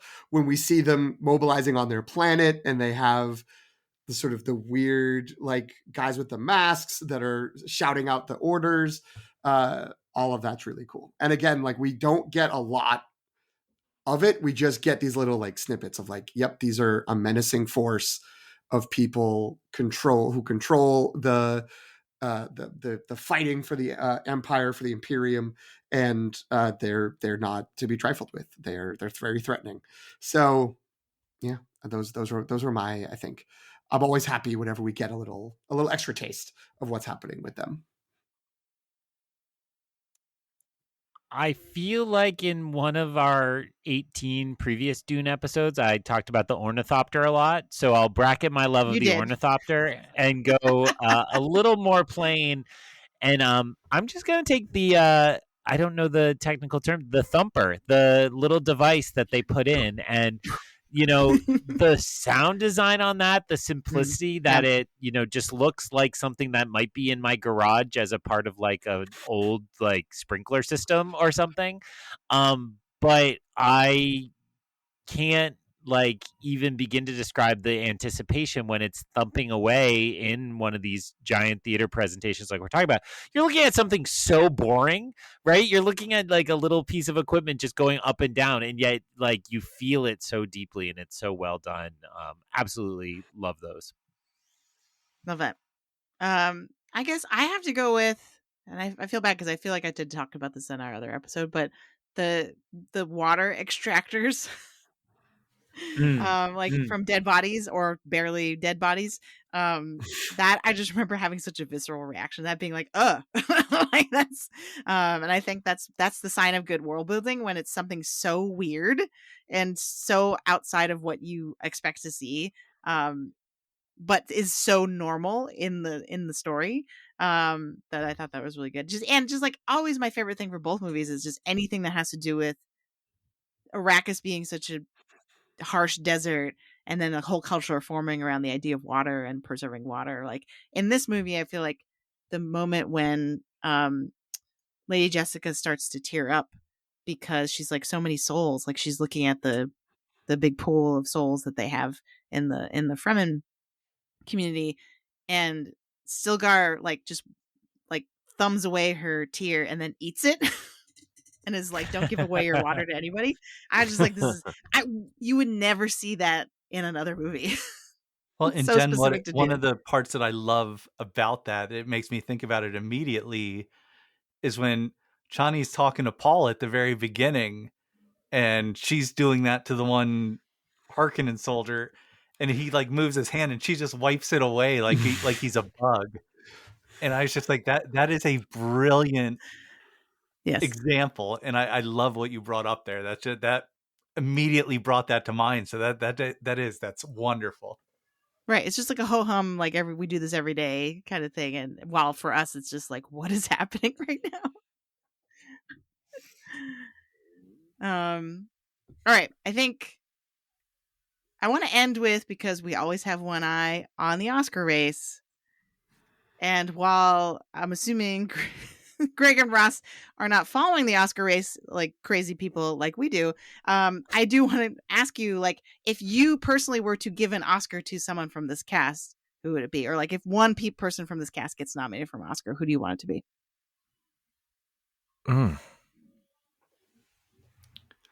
Based on the film and what's there, I'm going to say Rebecca Ferguson for Jessica. But based off of being a Star Wars fan, I'm going to say Stellan Skarsgård for Baron Harkonnen.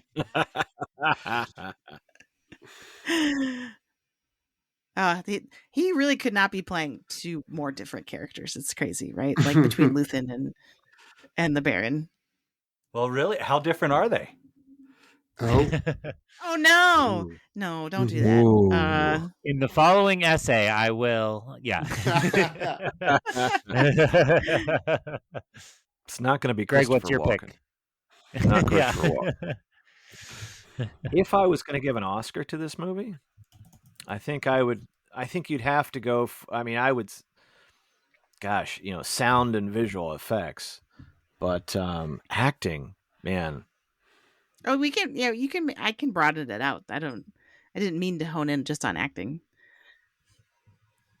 Any category? I'm the cinematographer, but I didn't look up who that was, so I apologize. Greg Fraser.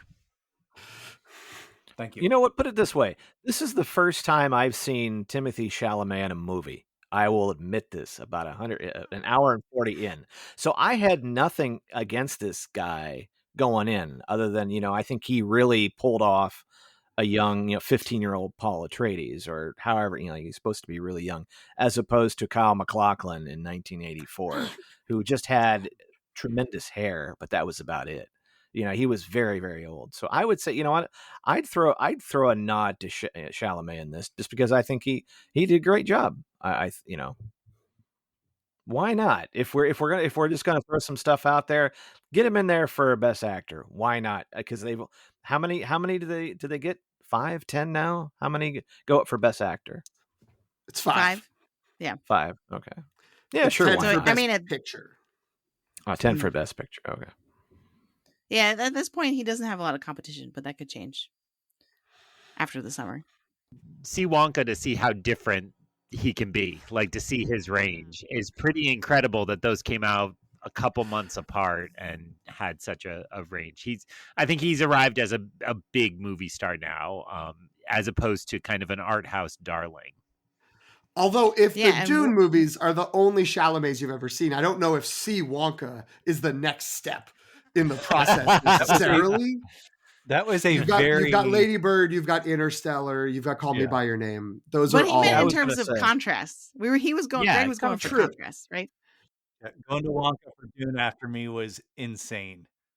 You want me to kind of like work my way up to Wonka, is what you're saying? Save it for last. I don't know. He's very charming in Wonka. I don't know. He is. But I was also going to say that like Rebecca Ferguson on this watch, just her physical acting.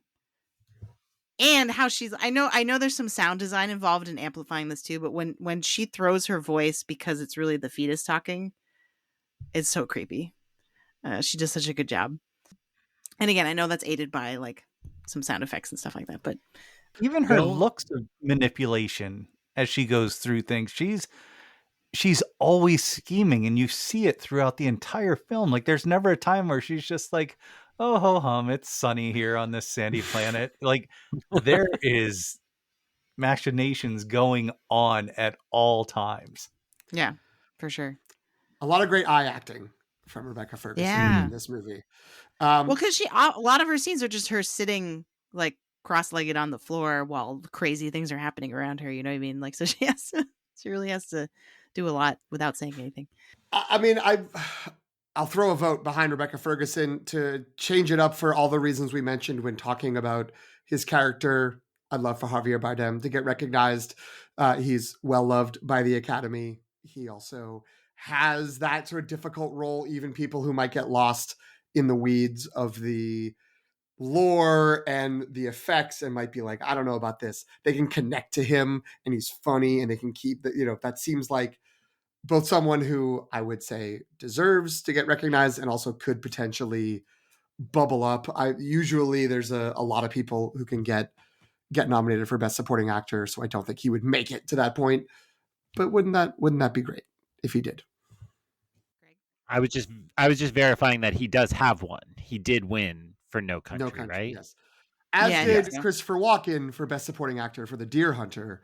So in case anyone was upset, it was a long Greg time M, in between films. that Greg M wouldn't nominate him. He's not going home in his life empty-handed.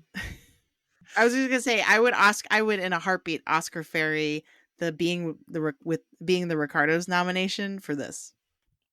That is exactly what I was about to say. Like, my God, I forgot he was in the Ricardos and was nominated for that. Okay. Hey, while we're on the Rebecca Ferguson love, shout out to her in Dr. Sleep, which is an imperfect film with really big ambitions, and everything that works about that film is named Rebecca Ferguson with dear thoughts towards Ewan McGregor.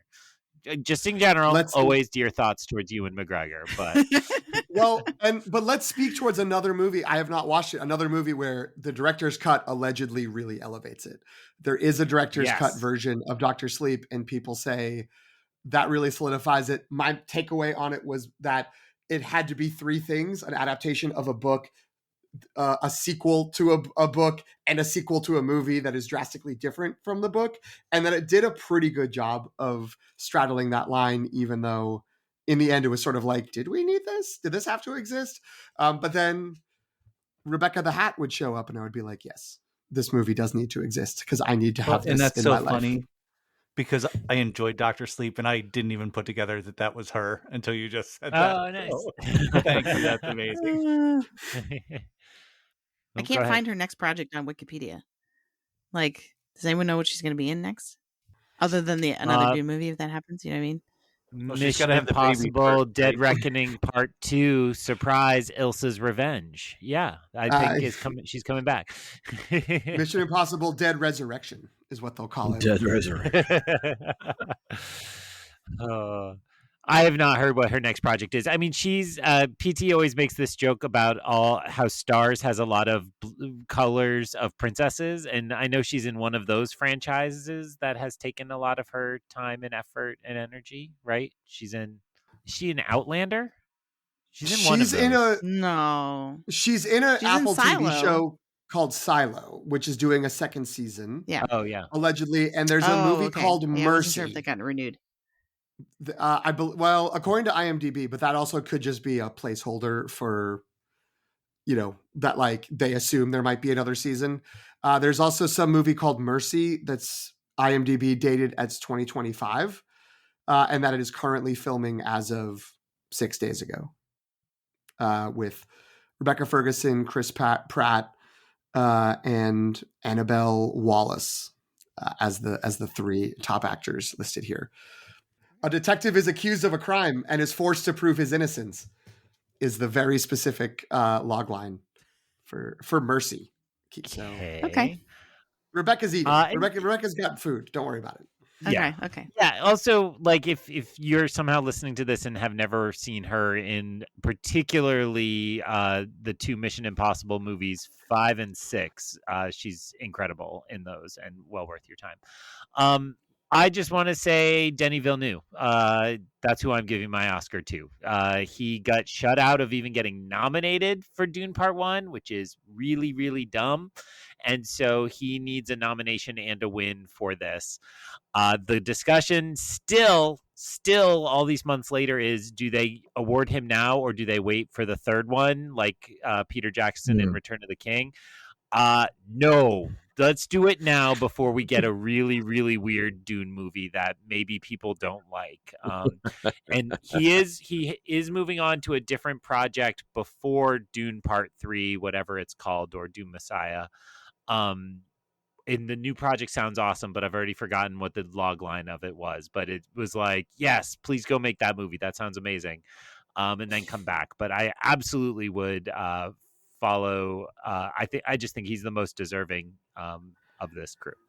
It feels like the Peter Jackson, and this has been also kicked around with James Cameron for Avatar, where it's like, sure, but the third one is when they'll reward it. But like Peter Jackson made 3 movies at once, or functionally. Like there were reshoots, there were cycles, but like that filming began. It was all one thing. Everybody knew that it was happening that way, and it came out year after year after year. It's weird to have. And I'm not saying this is not a Greg attack. This is an Academy attack. It's weird if voters are like, want to carry that over to movies that are coming out 3, 4, 5, Avatar length, who knows, 20 years apart from each other, because they're like, the third one, you just reward him then. It's strange to do that. Give it to the man now. Let's lock this down. He deserves it. Let's live in the moment. Let's not wait. All these good ones are taken. I just want to give out a shout out to Zendaya. Like, let's get her on the board. Finally make the crossover from TV to movies in terms of notoriety. She's been nominated for a bunch of Emmys, I think, for Euphoria. But hasn't cracked through to Oscars. So I don't know if it would be for this. I have a feeling that she has a probably way bigger part or meatier stuff in Dune Messiah, just in terms of the setup this movie does for her character. So maybe, even though I just said, let's live in the moment and do it now, like maybe that would be worth waiting for later, but I still liked her performance a lot.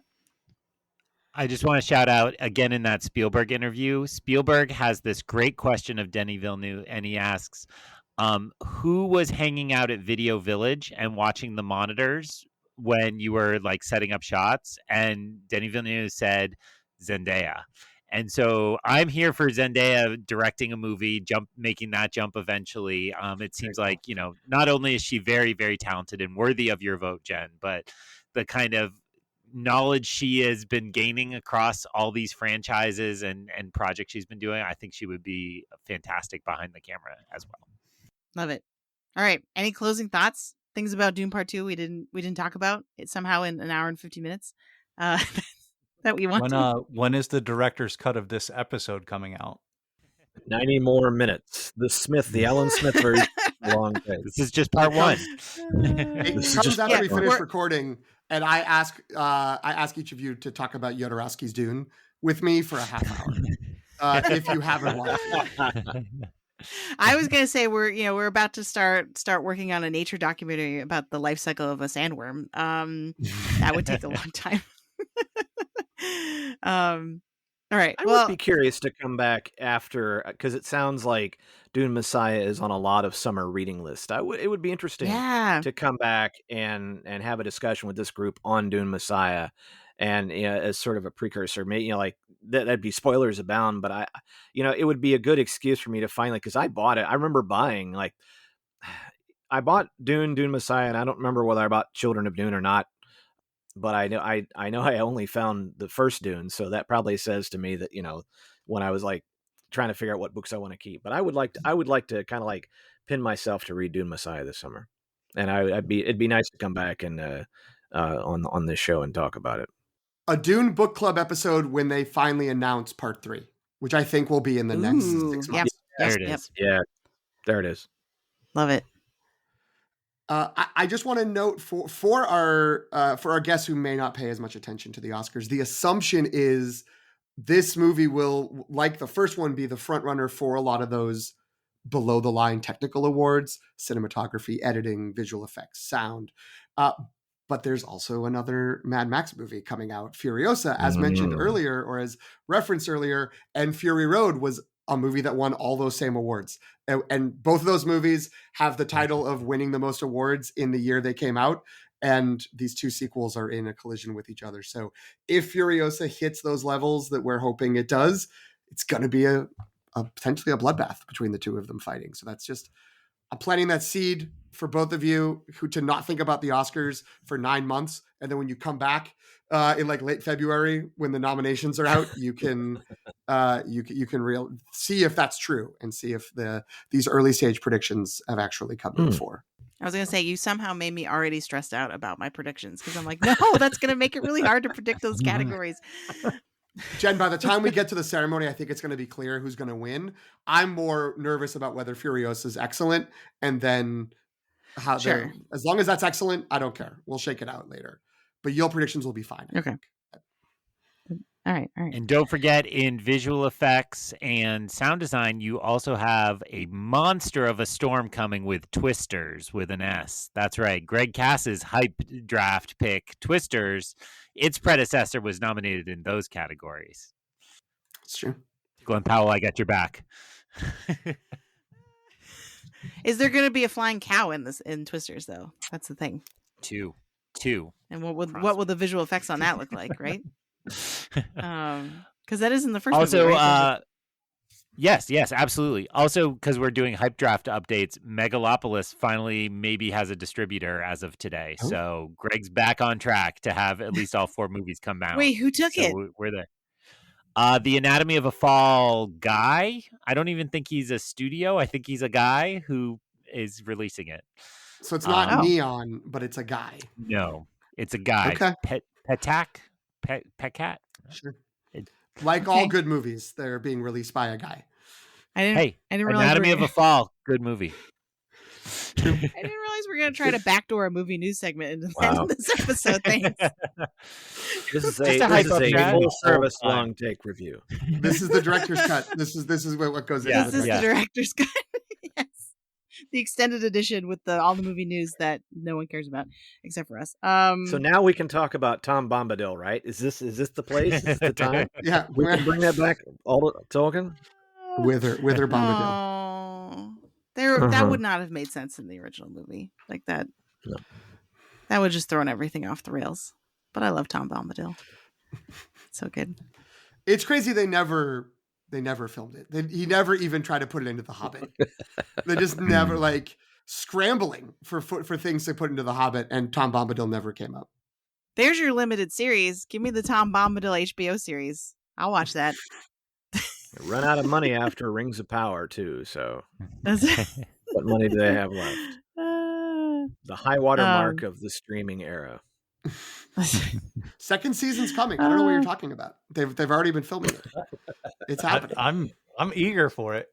I'm ready. Well, let's do it. There is a Bene Gesserit show that they're doing, right? And there is Wheel of Time. Greg, I did buy. I didn't have a chance to show you this. I bought the first book in Spokane. There is a Bene Gesserit Dune show that's supposed to come to Max. That's a good reminder.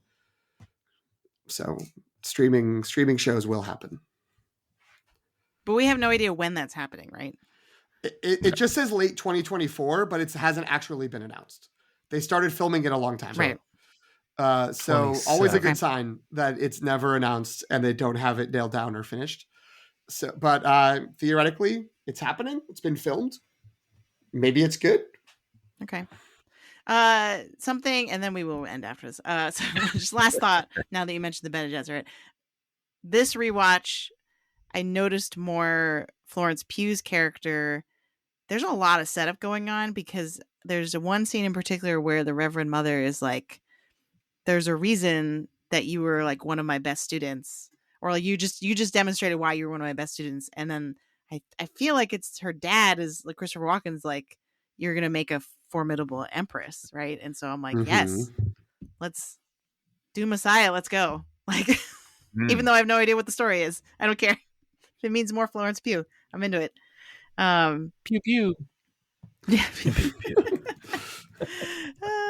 And I was really happy that they had her. They showed her recording the historical record, because to me that's such a distinctive feature of the book, is that it's like this amalgamation of historical documents. Yeah, shout out to Florence Pugh, who we haven't mentioned this entire episode. All right, well, this was really, really fun. It was so great to revisit this film again with all of you. Greg and Ross, thank you so much for joining us and indulging our nerdery about this movie. Greg, tell us a little about give us the rundown of Rebel Base Card. Tell the fine folks listening what they can find there. So when Greg's not talking about movies or the Wheel of Time, he slips by my podcast and we talk about Disney Plus Star Wars shows, and he does a hell of a job. And that's just some of the stuff we do over there. Of course, cards collecting, community. It's been a ride, and you guys, it's been a fun season of Bad Batch. And it's talking Star Wars, week after week, and it's really been a treat to have everybody. Ross was just on, covering for Greg when he ran out of voice, probably doing this podcast. But and you guys have been on and all that, so it's been fun to have people like drop by and then talk Star Wars and all that. But yeah, you can find me on the socials at Rebel Base Card, whether it's Instagram, X, Hive, Blue Sky, Threads, occasionally Substack, but yeah, and looking forward to a little vacation coming up because we have C2E2. We're right on the heels of that, and then we're going on a slight vacation and coming back, and then May the 4th's happening. So a lot of Star Wars happening over the next several weeks, and no one will be happier than me when it's kind of done for a little while. Then we got Acolyte, so Greg and I will be staring at each other across that look that Greg's given. That's pretty much at the end of each recording. He's kind of like, all right, am I done? Am I done? Can I go now? Can I go? No, but anyway, but I appreciate you having me on. This was fun.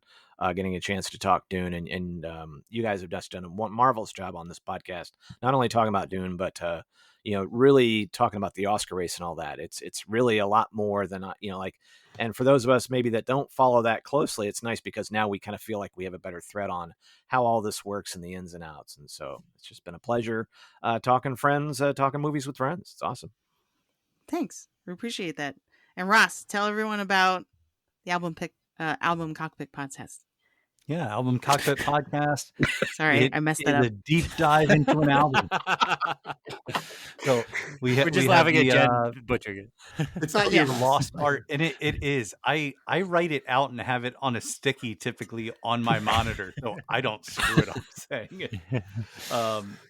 But a deep dive into an album because so much is singles today. So it's nice to say, why is track 1 track 1? Why is track 12 track 12? And how did they get put together in that? So I love seeing new albums come out. We had a new Taylor Swift album come out, even looking at that and saying, why did this go here? Why did that go there? And do they play well off of each other? But diving into a director's fan's cuts, reason for loving an album. So that's what it's all about. You can find it on Substack and now on YouTube because Spotify decided to pull the plug on putting music into episodes now. So that was a rude awakening, but you know what? You find happy new solutions, and YouTube looks like the place to be for it right now. And a lot of people listen to podcasts on YouTube. I never would have thought of this, but apparently it's the place to be. So and it makes for a good probably playlist. Working out for the best. Yeah. And Greg, plug the rest of your work. Sorry, I'm really losing steam here. Yeah, hurry it up, Greg. Come on. It is the end of the semester, and for 4 of us, yeah. It's also because the sun sets on the West Coast right now. The sun sets on the West Coast, and Jen just falls into darkness. Oh yeah, in her recording room. So it also is like Sorry. It looks like she's just being enveloped. Well, Jen, thank you so much for those kind words. I'm on a lot of different podcasts, and I'm present in a lot of places online. This week, I'll just plug. I got to do a recent guest spot on a podcast called Podcast Stardust, which is a Star Wars show, and they do a project each year. I know Ross participated last year, but because it's the 25th anniversary of Phantom Menace this year, they broke Phantom Menace into 12 pieces, and I got to do the April episode, so the 4th piece of Phantom Menace. Ross, I'm correct. You did part of Return of the Jedi last year, I think, right? Correct. Yeah. the novelization and the movie, so 2 separate ones. Oh, nice. Ooh. Nice. Wow. So I had a lot of fun talking with them. The 10 minutes I got of Phantom Menace were like wild in that like I had 4 or 5 different character introductions across these 10 or 12 minutes or so. And so it was a lot of fun, and people can check me out there. I'm on all the social medias at Ion Cannon, EYEONCANON, soon to be on Bad Batch because my voice is back. Thank you, Ross, for filling in for me last week. And PT, remind everybody where they can follow the show. They can follow us wherever they get their podcast. Please subscribe, leave a rating and a review if you'd be so kind.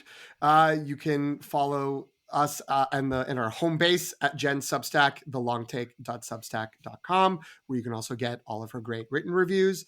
And you can follow us on Instagram and Threads at The Long Take Review, or follow our letterbox page at LTR Pod. Thank you. And you can follow me at Subchakchai, SOPCHOCKCHAI, on Instagram and Threads, and Qui-Gon Jen on Letterboxd. May your knife chip and shatter, everyone. Thank you. Thanks for listening. You can follow The Long Take Review on Substack at thelongtake.substack.com. Subscribe for free to receive new podcast episodes, as well as written reviews of films with Oscar buzz and new films and series from pop franchises like Star Wars and Marvel. So I just want to, I don't know, Ross or Greg, have you watched Jodorowsky's Dune or heard anything about it? Oh my God. No. Not until. This is why you wanted me to keep until- recording? I do, because I want their reactions on this in case it is something in here is gold. You can just cut it if you need to. So there was an attempt to make an adaptation of Dune by this Mexican director who just did these sort of outlandish, like very abstract art films, and he got the rights to the book somehow and tried to pull this together just with his own money, and he got like a cast signed on, he got like pre-production, but then basically was like, I need a commitment from a movie studio, and no studio would commit to it, so it all fell apart. Now mostly they wouldn't commit to it because the main character of Paul was going to be played by his son, who was an actual 11-year-old and wasn't really an actor, so that was an issue. But just as a heads up, here's some of the cast that he got signed for this. Duke Leto Atreides, David Carradine from Kung Fu and Kill Bill. The Gurney Halleck was going to be Hervé Villachez from Fantasy Island, a little person. Why not? Baron Vladimir Harkonnen was Orson Welles, who agreed to sign on because Jodorowsky promised to hire his favorite chef from a French restaurant to come to set and cook a meal for him every day. And Orson was like, if you'll do that, I'll sign up for your stupid movie. And he agreed to do that. Fade Rotha was Mick Jagger. Wow. All right. And the Emperor was going to be Salvador Dali. Like actual Salvador Dali. Salvador Dali, yes, the painter. In the final years of his life, signed on to be the Emperor, saying something like, I have no idea what this is about, but I trust you, because he liked his weird abstract Westerns that he had made. So this would have been absolutely bonkers. The Pink Floyd may have done the soundtrack, but that's not confirmed. He wanted a different rock band for each planet. So Pink Floyd would have done Dune, would have done Arrakis. And then Henry Cow might have done Kaladin. And outside of Genesis, Peter Gabriel may have done the Harkonnen planet. So I saw Mick Jagger and Free Jack. I'm gonna say no. I think that was a good call that was never made. The movie poster for this just throws it in a complete new place. The colors used and everything is insane. So the posters for the documentary. Well, the posters for the documentary about the failed attempt to make the movie. Okay. So the documentary is great. It's not long. And it is an interesting sort of, isn't it great when like a super creative person just goes and tries to do something, but it also is like, this would have been a disaster. Like this, like to the degree that people don't like the David Lynch version, Oh yeah, people would yeah. not have liked This- this version of this Well, movie. yeah, especially with a little kid playing that who's not an actor. Yeah. But then it looks like Sabine's very feminine artistic style did the artwork for the ships. It was Mobius did the concept art, who also, and then H.R. Geiger was designing some of it as well. Holy and some of those smokes. designs were carried over into Alien. Okay. Like not the Alien, but the ships and Do stuff. you in know Alien. all of this because you've watched said documentary? Yes. Or just okay. Okay. I watched it on PT's recommendation, and I'll co-sign the recommendation for the documentary. It's wild and Okay. really interesting. It was on Max. I don't know if it's still there, but Yeah, I don't know either, but on Letterboxd, it highlights your milestone movies each year. So this was my 50th movie. So Joe Rodarski's Dune is very prominently displayed on my stats page for the rest of the year. So, I mean, the stuff they did on the Fire Fest was pretty good. If you want to talk about movies about disasters, so No, I'm sending. at the least link for this to one, there's only now. one documentary. We'll remember to watch this. Yeah, this is super Yeah. weird. The more images on the internet I see of this, the weirder it seems. is this on a streaming service that near me? Let's see. It Max. was, as It Greg said, it was. was on Max. I don't know if it's still there. Jodorowsky's Dune. It is still on Max currently. All right. So you can go, you can check it out. Oh, it's good looking out. That's awesome. Yeah. Hero was thinking, oh, at least we'll be under 2 hours. Well, look, I saved I'm it for just kidding. afterwards because this is easily cuttable. This is not necessary. But we were talking director's cut. If you want to slide this in Right, as an as after the credits extended sequence, Yep.